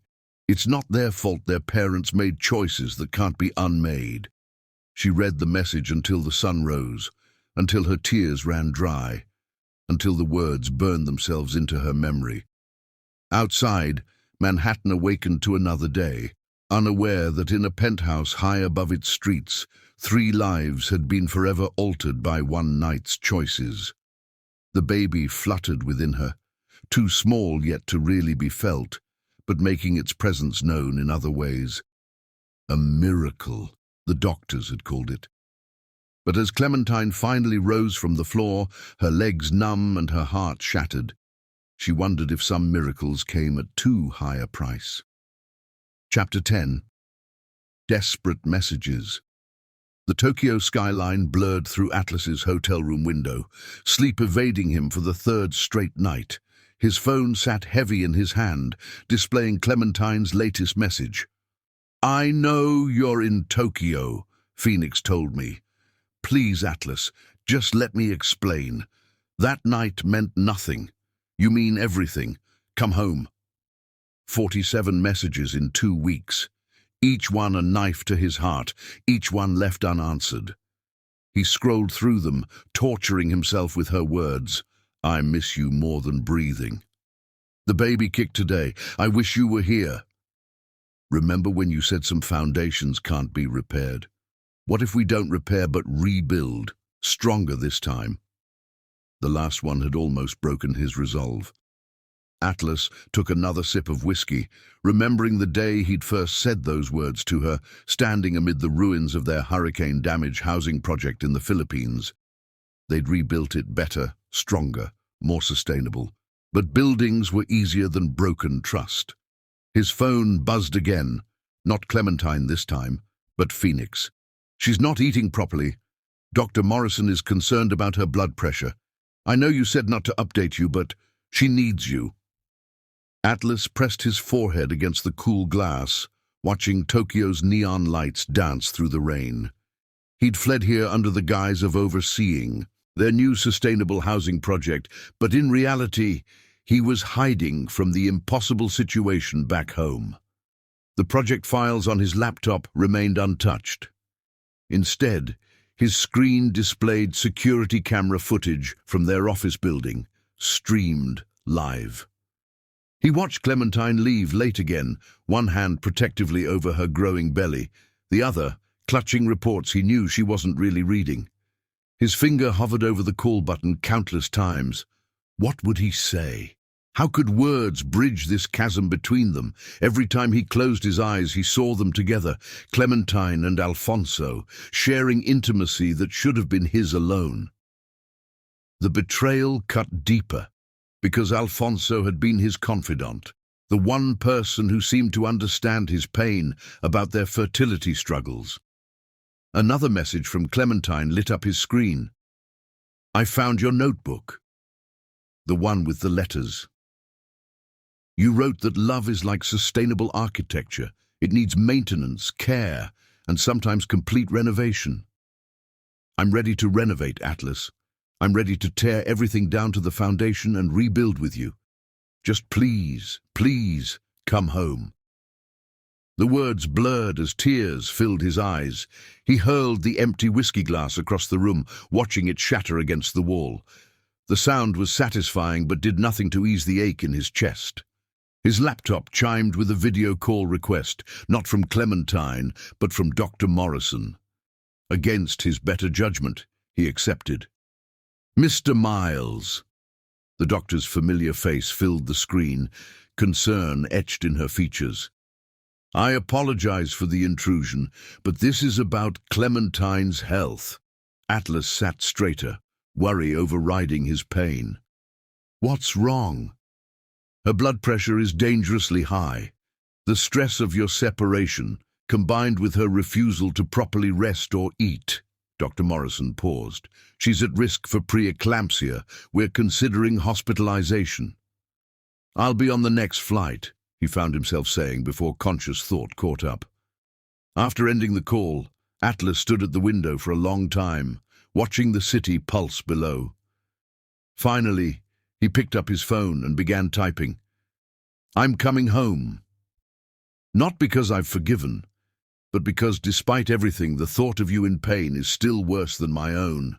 We'll talk, really talk, about everything." The response was immediate. "Thank you. I love you. I never stopped." The 14-hour flight from Tokyo to New York gave Atlas too much time to think. He remembered their first meeting at the gala, how her brilliant mind and passionate heart had matched his own. He thought about their early morning video calls, sharing dreams across time zones. He recalled the way she'd held him through his health struggles, never once making him feel less than whole. But now other memories intruded. Alfonso's quiet wisdom during those dark days, the way Clementine's eyes had lit up when discussing sustainability with him, the horrible symmetry of it all. The man who had helped Atlas accept his inability to have children had ended up fathering a child with his wife. The plane landed at JFK in the grip of a summer storm. Atlas's driver met him with news that Clementine had been admitted to the hospital an hour ago. Racing through the rain-slicked streets, Atlas felt time folding in on itself. Every moment of joy and pain, love and betrayal, hope and despair, converging into this single point of decision. He found her in a private room, monitors beeping steadily, her face pale against the white pillows. She looked smaller somehow, more vulnerable, one hand resting protectively over her swollen belly. "Atlas," she whispered, eyes filling with tears. "You came." He moved to her bedside, taking her free hand before he could stop himself. "Of course I came. Whatever's happened between us, I never wanted you hurt." "I'm so sorry," she began, but he shook his head. "Not now. Right now you need to focus on getting your blood pressure down, on staying healthy. We'll talk about everything else later." They sat in silence as the storm raged outside, neither quite ready to bridge the gulf between them, but both acknowledging that some bonds run deeper than betrayal. Finally, Clementine spoke again, her voice barely audible above the rain. "The baby. It's a girl. I found out last week. I wanted to tell you first, but—" Atlas felt his heart contract. A girl. Despite everything, he couldn't help imagining tiny fingers and curious eyes, first steps and bedtime stories. Then reality crashed back. This child, this innocent life, would be a constant reminder of the night that shattered their world. "Have you told Alfonso?" The words tasted bitter on his tongue. "No." Clementine's grip on his hand tightened. "I haven't spoken to him since that night. He's tried to contact me, but I can't. I just can't." The monitors beeped more rapidly as her pulse quickened. Atlas found himself doing what came naturally, trying to calm her, protect her, even through his own pain. "Shh," he soothed, brushing hair from her forehead. "We don't have to figure everything out tonight. Just rest. I'll stay until you fall asleep." As Clementine drifted off, exhaustion finally claiming her, Atlas sat in the darkness, listening to the storm and the steady rhythm of the monitors. His phone buzzed with a message from Alfonso. "I heard about the hospitalization. I know I'm the last person you want to hear from, but I need to know she's all right. The baby too." Atlas stared at the message for a long time before responding with 3 words. "They're both stable." Morning found him still in the hospital chair, having watched over Clementine's sleep like a sentinel. Her color was better, her breathing easier. The storm had passed, leaving behind a sky washed clean and bright. As the sun rose over Manhattan, Atlas made a decision. He couldn't erase what had happened, couldn't unfeel the betrayal that still burned in his chest. But maybe, just maybe, they could find a way forward, not by repairing what was broken, but by building something new from the ruins. He took out his phone one last time, sending Clementine a message she would read when she woke. "I'm willing to try. Not because I've forgotten, but because sometimes the most sustainable structures are built on the foundations of what came before. We'll talk, we'll work, we'll see what we can build from here, together." Chapter 11. The Reunion. The greenhouse atop their office building had always been their sanctuary, a place where nature and innovation merged in perfect harmony. Now, on a stormy September evening, it became the setting for their most important conversation. Clementine arrived first, having been discharged from the hospital that morning. She wore a flowing maternity dress in deep blue, her 5-month baby bump visible beneath the silk. The medical scare had left her pale but determined, dark circles under her eyes, testament to sleepless nights. Atlas found her among the orchids, their orchids, the ones they'd planted together after their wedding. She was gently touching a petal of the rare black orchid he'd sourced from Thailand, the one that had bloomed on their first anniversary. "They missed you," she said without turning, sensing his presence. "The orchids. They haven't bloomed properly since you left." "Plants respond to stress," Atlas replied, moving to stand beside her. "Like people." Lightning illuminated the greenhouse, casting strange shadows through the glass panels. Thunder followed, making the structure vibrate slightly. "Appropriate weather for this conversation," Clementine observed, finally turning to face him. Her breath caught at the sight of him, thinner, grayer at the temples, but still undeniably her Atlas. "I thought about meeting somewhere neutral," he admitted, "but this place, it's where we've always been most honest with each other." They moved to the wooden bench they'd installed for their late-night planning sessions. Distance remained between them, measured in inches, but feeling like miles. "I've practiced this speech 100 times, Clementine began, her hands folded protectively over her bump. "About how sorry I am, how it meant nothing, how I'd take it back if I could. But sitting here now, looking at you, words feel inadequate." "They are inadequate." Atlas's voice was gentle, despite the weight of his words. "Nothing you can say will change what happened. Nothing will erase the image from my mind. The knowledge that while I was drowning in guilt about not being able to give you children, you found someone who could." "That's not—" Clementine stopped herself, taking a deep breath. "You're right. No explanations will change the facts. But Atlas, please believe that it wasn't about having a baby. It wasn't even about Alfonso. It was about feeling lost and scared and disconnected from you. So you connected with him instead." The bitterness in his voice made them both wince. "I connected with the pain he understood. The same pain you understood in him." She paused, choosing her words carefully. "He reminded me of you, in a way. The same quiet strength, the same deep understanding of loss. But he was a pale reflection, Atlas. A moment of weakness when I couldn't reach the real thing." Thunder crashed again, closer now. Rain drummed against the greenhouse roof, creating a cocoon of sound around them. "I've been thinking about sustainability," Atlas said suddenly, surprising her with the apparent change of subject. "About how we design buildings to withstand storms, earthquakes, time itself. We plan for every contingency, every possible stress point." He stood, moving to the window to watch the storm rage over Manhattan. But sometimes, despite all our planning, something unexpected happens. A foundation shifts, a support beam weakens, and we have to make a choice. Try to patch the damage and hope it holds, or tear everything down and rebuild stronger. Clementine felt hope flutter in her chest, fragile as orchid petals. Which are you choosing? I don't know yet. He turned back to her, his eyes filled with a storm of their own. But I do know that I still love you. That loving you has become as natural as breathing, even when breathing hurts. Atlas. Tears spilled down her cheeks. Let me finish. He moved closer, kneeling before her so they were eye to eye. What happened? It broke something fundamental between us. Trust, yes, but more than that.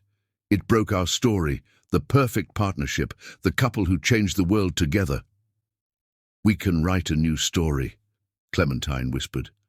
A more honest one, about human frailty and forgiveness and love that survives storms. The baby complicates things. Atlas's eyes dropped to her belly, his expression unreadable. She's innocent in all this. Clementine's protective instincts flared. Whatever mistakes we made, she deserves a chance at happiness. I know. To her surprise, Atlas reached out, gently placing his hand on her bump. I've thought about her too, about what kind of world we want her to grow up in, one of bitterness and divided loyalties, or one where she sees that love can rebuild even what seems irreparably broken. The baby chose that moment to kick, strong enough for Atlas to feel it. His eyes widened, meeting Clementine's with a mix of wonder and pain. She's strong, he murmured. Like her mother, Clementine said. Then, more softly, like both her fathers. Atlas withdrew his hand as if burned, standing abruptly. We'll have to figure that out too, Alfonso's role in all this. He's tried to contact me. I haven't responded. Clementine watched Atlas pace between the orchids. I don't know what's right anymore. I just know I want my husband back. I want us to face whatever comes next together. Lightning flashed again, illuminating Atlas's face as he turned to her. In that brief, brilliant moment, she saw everything, his pain, his love, his struggle between head and heart. I have conditions, he said finally, if we're going to try rebuilding. Anything. Complete honesty. No more secrets, no more unspoken fears or resentments. We talk about everything, even when it hurts. Clementine nodded, hope growing stronger. Professional distance from Alfonso. He can maintain his role in the company, but all interaction goes through proper channels. No private meetings, no personal conversations. Another nod, though this one pained her. She knew Alfonso would understand. He'd probably expect it. And therapy, both individual and couples. We need professional help navigating this, especially with the baby coming. Yes, Clementine agreed immediately, to all of it. Whatever it takes. Atlas moved back to the bench, sitting closer this time. I can't promise it will work. I can't promise I'll ever fully trust the way I did before. But I can promise to try, to put the same dedication into rebuilding our marriage that we put into rebuilding communities. Outside, the storm began to ease, the thunder growing more distant. In its wake, a strange calm settled over the greenhouse, as if nature itself was holding its breath. There's one more thing, Atlas said quietly, about the baby. Clementine tensed, preparing for the worst. I want to be her father. Legally, emotionally, in every way that matters. Not because I'm trying to erase Alfonso's role, but because I choose to love her as my own. Because she's part of you, and you're part of me, and family isn't always about biology. The sob that escaped Clementine's throat was pure relief. She reached for him, and this time he didn't pull away. His arms encircled her, familiar and strange at once, as they held each other through the last rumbles of thunder. "I love you," she whispered against his chest. "I never stopped. I never will." "I know," he murmured into her hair. "That's why we have a chance. Because some loves are worth rebuilding no matter how hard the work might be."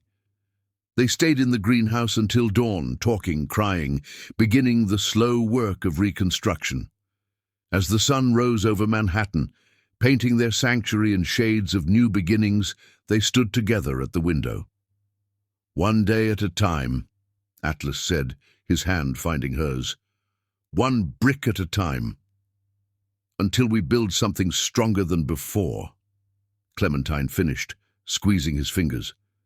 The orchids seemed to stand taller in the morning light, their blooms turning toward the sun like silent witnesses to love's resilience, to the human heart's capacity for forgiveness and renewal.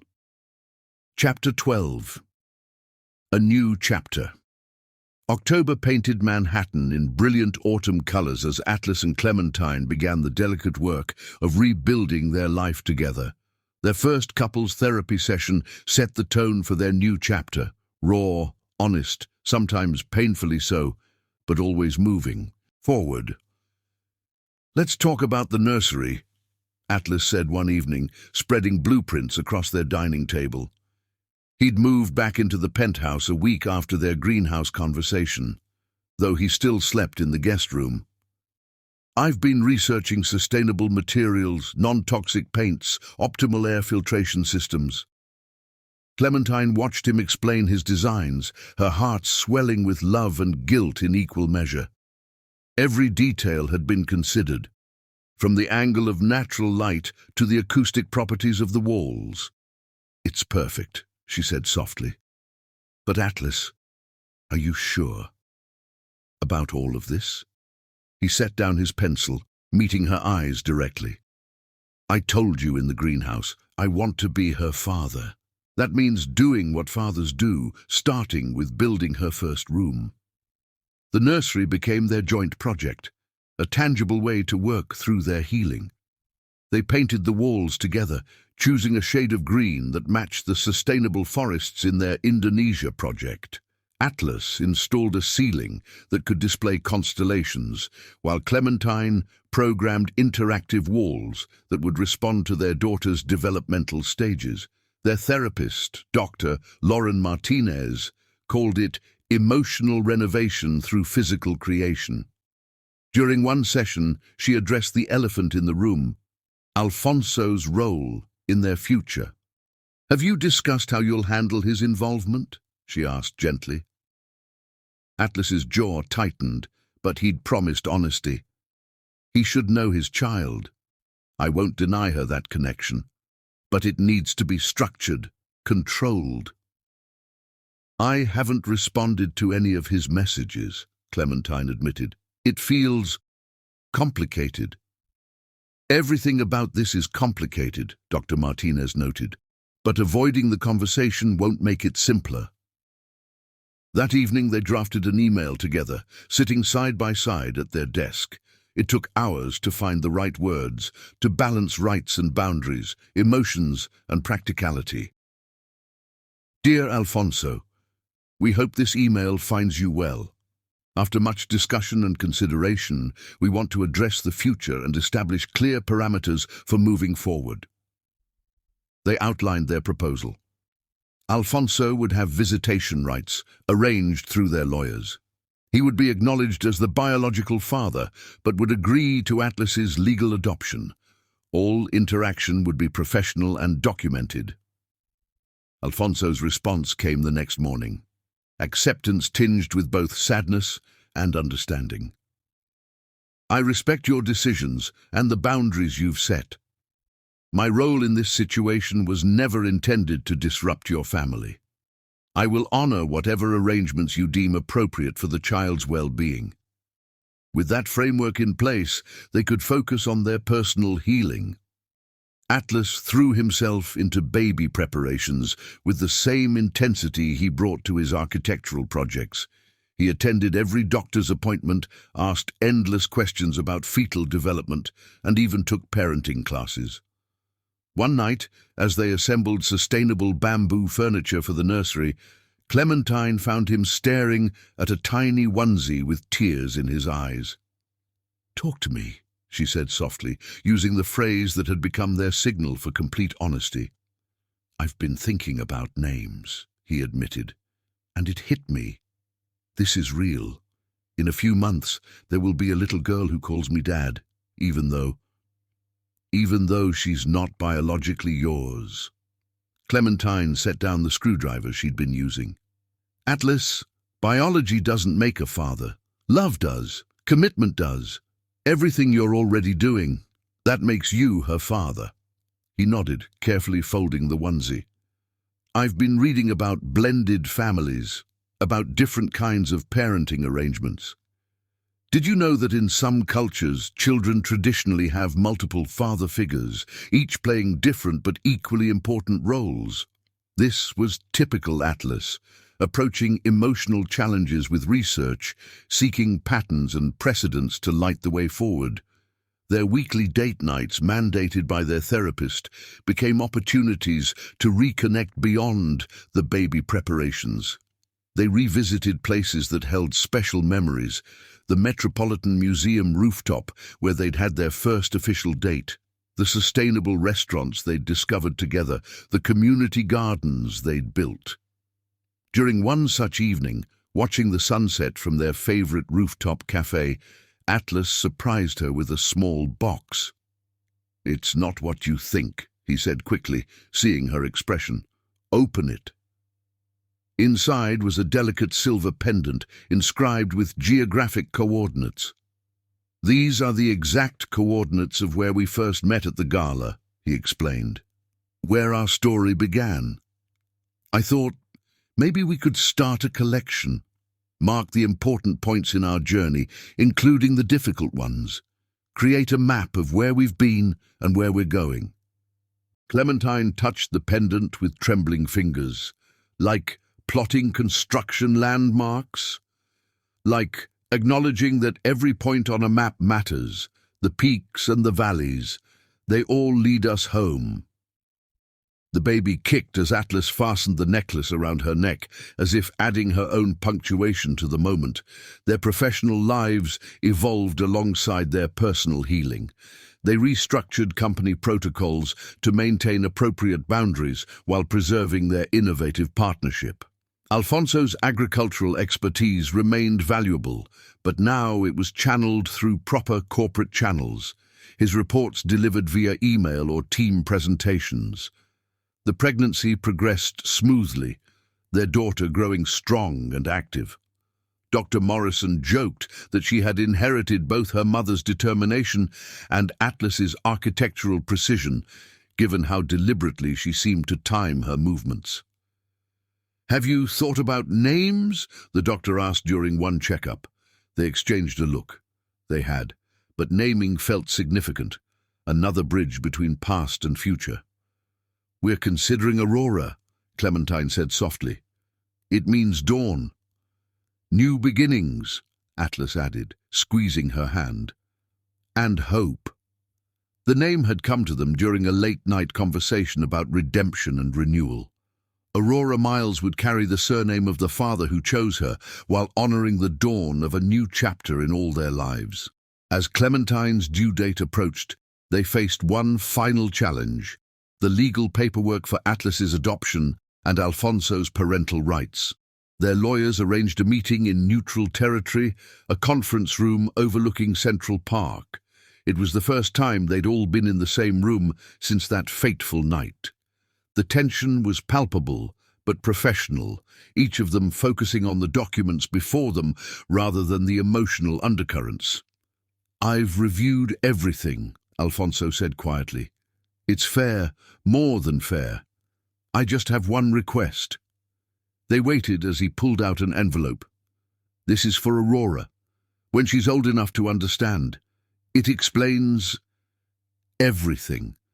My background, my choices, my hopes for her. You can decide when and if she receives it." Atlas accepted the envelope with steady hands. It was a gesture that acknowledged both his role as Aurora's primary father and the complexity of the truth they would someday have to share. That night, after the papers were signed and their new reality was legally cemented, Atlas and Clementine sat in the completed nursery. The constellation ceiling twinkled above them, casting gentle starlight over the sustainable bamboo furniture and hand-painted walls. "We're going to be parents in less than a month," Clementine marveled, her hands resting on her prominent bump. "We already are," Atlas corrected gently. "Everything we've done, the hard conversations, the therapy, the boundaries we've set, it's all been parenting, creating a stable foundation for her future." "Speaking of foundations," Clementine hesitated. "I've been thinking about moving back to our room, if you're ready." They'd maintained separate bedrooms throughout the reconciliation process, letting their emotional intimacy rebuild naturally. Now, with Aurora's arrival imminent, it felt right to take this final step. Atlas stood, offering his hand to help her up. "Come home," he said simply. That night, as they lay together for the first time in months, Aurora danced beneath Clementine's skin. Atlas placed his hand on her belly, feeling the movements of the daughter who would call him Dad, who would know love in all its complex forms. "Thank you," Clementine whispered in the darkness. "For what? For choosing us, for being strong enough to rebuild, for loving her before she's even here." Atlas pulled her closer, his architect's hand spanning the globe of her belly. "Some choices reshape our entire world," he murmured. "Loving you, loving her, those aren't choices anymore. They're the foundation everything else is built on." Outside their window, Manhattan glittered like a constellation brought to Earth, each light representing a story, a struggle, a triumph. Their story was just one among millions, but it was theirs. Complicated and messy and beautiful, built on forgiveness and determination, and the kind of love that chooses to grow stronger through adversity. Aurora kicked again, strong and sure, ready to join their imperfect but loving family. They fell asleep wrapped in each other's arms, healing but stronger for having been broken, ready to welcome the dawn their daughter represented. Chapter 13. The Miracle in France. Aurora's first birthday celebration transformed their penthouse into a sustainable wonderland. The walls displayed interactive projections of growing forests, while tiny butterflies, made from recycled materials, danced from the ceiling. Atlas had outdone himself, designing every detail to delight their daughter's emerging consciousness while maintaining their commitment to sustainability. Clementine watched her husband swing their giggling daughter through the air, marveling at how naturally he'd taken to fatherhood. Aurora had his smile somehow, despite their lack of biological connection, and she'd inherited his fascination with how things worked. Her first word had been "up," spoken while pointing at one of Atlas's architectural models. The past year had been one of healing and growth. Their weekly therapy sessions had evolved from crisis management to future planning. Atlas and Clementine had found their rhythm as parents, while carefully maintaining the boundaries they'd established with Alfonso, who received regular updates and had scheduled visits with Aurora.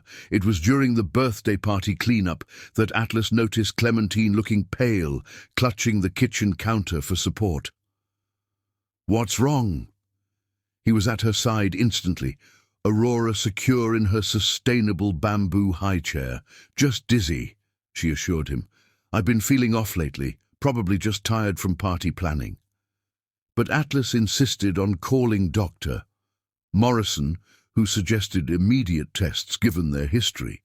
The results would change their lives again, but this time in a way they never expected. "Your hormone levels are unusual," Dr. Morrison explained in her office a few days later. "I've seen something similar in a case study from France. There's a specialist there, Dr. Isabelle Laurent, who's been researching how certain fertility treatments can sometimes trigger natural hormone regulation." Hope flickered in Atlas's eyes. Are you saying? I'm saying it's worth investigating. Dr. Laurent's work is experimental, but she's had remarkable success with cases similar to yours. They flew to Paris the following week.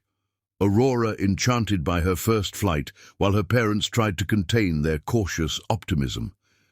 The City of Light welcomed them with unseasonably warm sunshine, as if nature itself supported their journey.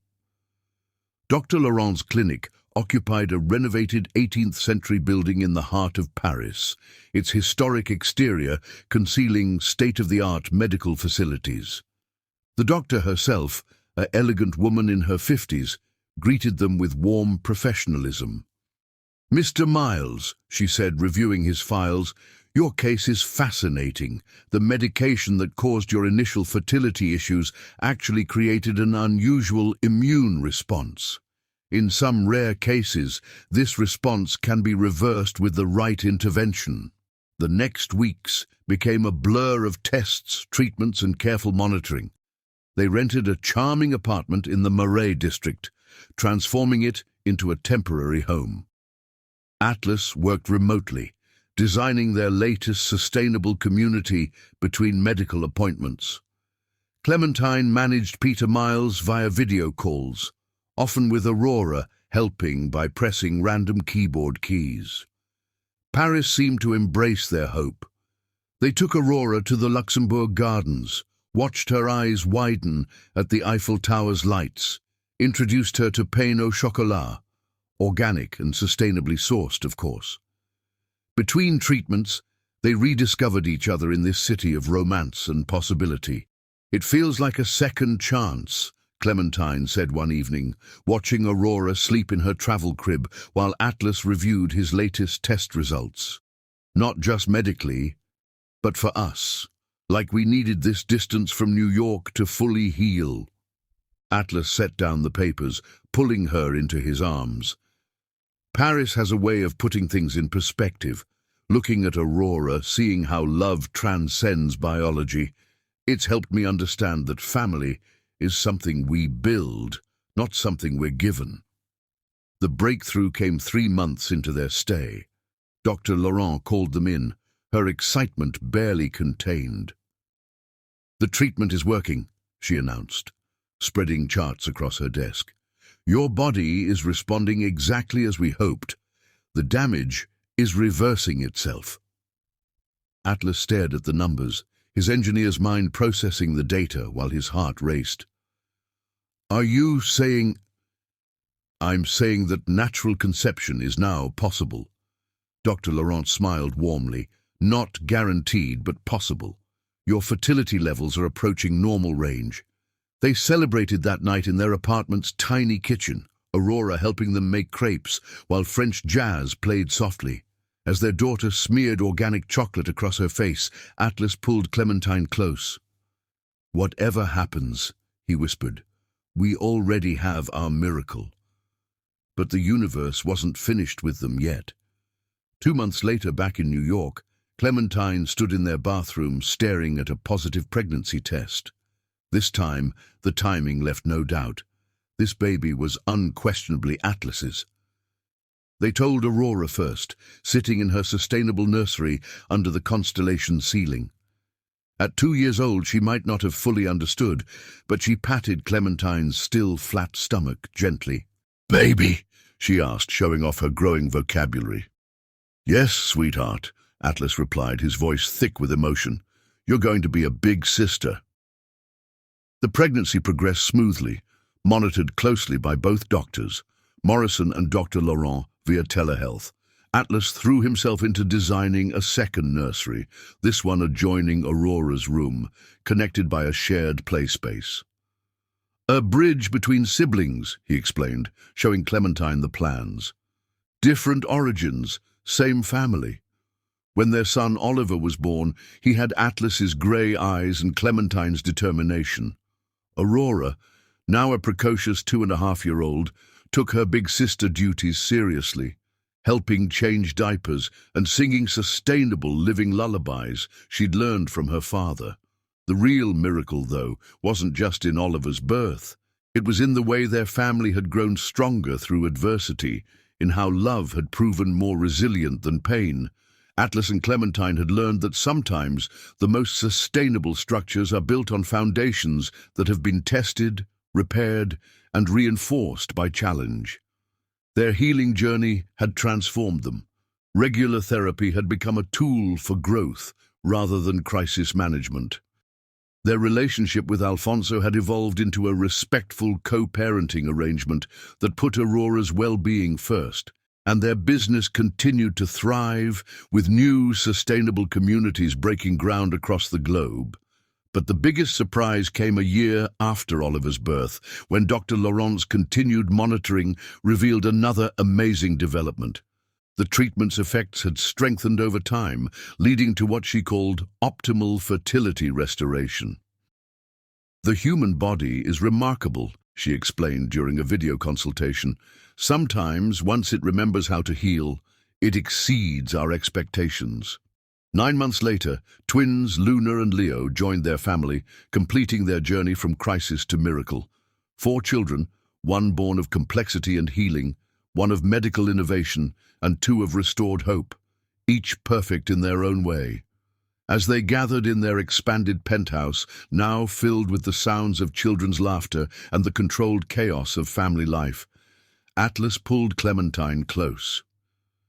"Remember when we thought we couldn't have children?" he murmured, watching Aurora teach Oliver to stack sustainable building blocks while the twins napped nearby. "Sometimes the universe has other plans," Clementine replied, leaning into his embrace. "Better ones than we could have imagined." Their love story had evolved beyond romance into something richer, a testament to resilience, forgiveness, and the power of choosing to rebuild stronger after breaking. Each child represented a different chapter in their journey, each one proof that family isn't defined by biology, but by the choice to love unconditionally. The French miracle, as they came to call it, wasn't just about restored fertility, it was about restored faith in themselves, in each other, in the possibility that sometimes the most beautiful designs emerge from having to rebuild from the foundation up. Chapter 14. Shadows of Truth. The Metropolitan Business Gala's 10th anniversary celebration glittered with the same opulence that had witnessed Atlas and Clementine's first meeting, but tonight something was different. The air crackled with unspoken secrets, with truths hovering just beyond reach. Clementine stood watching her family through the geometric patterns of the grand atrium's sustainable glass ceiling. Aurora, now 6, danced with her father, standing on his feet, just as they'd practiced at home. 5-year-old Oliver chased the twins, Luna and Leo, through the holographic forest they'd installed for the event. A perfect family portrait, or perhaps too perfect. The first note arrived via a young waiter she'd never seen before. "Check the orchid from your wedding day." A. In their rooftop greenhouse, Clementine found the preserved black orchid, the one Atlas had claimed was extinct until he'd found it for their ceremony. Behind its frame was a microchip, barely visible unless you knew to look. Her tech background told her this was military grade, at least 15 years old. The second note fell from her old therapy journal. "Project Aurora began before you met." Ask yourself, why was Alfonso's room number at the homeless shelter 2187, the same number as your first office, the same number as Aurora's birth weight in grams? Her hands trembled as she accessed Peter Miles's secure database. Alfonso's background check from 5 years ago showed inconsistencies she'd never noticed. His university records ended abruptly in 2015, then reappeared in 2018 with subtle differences. 2 different signatures, 2 different life histories. The third note waited in Oliver's baby book. The fertility clinic in Paris wasn't the first. Check the date on Atlas's original diagnosis, then check the founding date of Laurent Medical Research, the same day, the same hour. Security footage from their Dubai office showed something even more disturbing. Alfonso 3 months before they'd met him in a closed meeting with Atlas. But Atlas had sworn they'd never met before. Mrs. Miles, their new head of security, approached with a tablet. "We found something unusual in the building's subsystem. A hidden room, madam, behind your private office. It's been there since construction, but it's not in any official blueprints." The room contained a single desk with a quantum-encrypted computer. The password, Aurora 2187, files flooded the screen. Project Aurora, Phase 1, Initial Contact. Project Aurora, Phase 2, Catalyst Introduction. Project Aurora, Phase 3, Controlled Crisis. Project Aurora, Phase 4, Reconciliation Protocol. Project Aurora, Phase 5, Legacy Implementation. A video file began playing automatically. Atlas appeared, looking younger, speaking directly to camera. "Clementine, if you're watching this, you've found the breadcrumbs I began laying 5 years ago. The truth is complicated. Alfonso wasn't just an actor. He was my brother, presumed dead in a military operation in 2015. The fertility issues were real, but the timing, that was orchestrated. Every great love story needs conflict to forge it stronger. But what happens when the architect of that conflict is also its victim?" The video cut out as another power surge hit Manhattan. In the darkness, Clementine felt a presence behind her. "I wondered when you'd find this room." Atlas's voice, but different somehow, more like Alfonso's than she'd ever noticed before. "How much was real?" she whispered into the darkness. "Everything that mattered." His hand found hers. "The love, the children, the empire we built. But the path to get here, that required careful architecture." "Aurora is my niece, biologically. But in every way that matters, she's my daughter, just as you are my true love, even if our meeting wasn't entirely chance." The backup generators hummed to life, casting the room in a soft glow. Atlas held out a final envelope.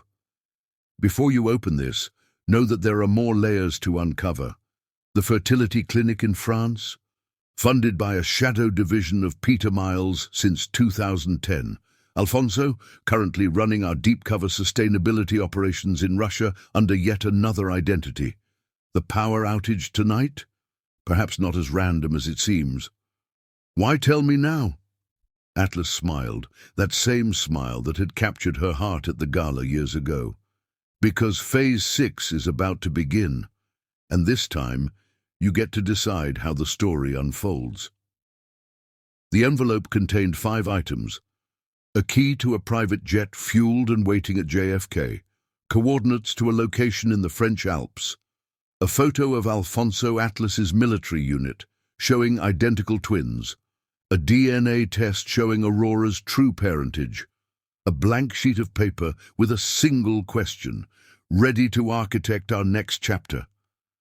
Behind them, their children's laughter echoed through the building. Real laughter, real love, real family, but built on a foundation of carefully crafted deceptions and orchestrated fate.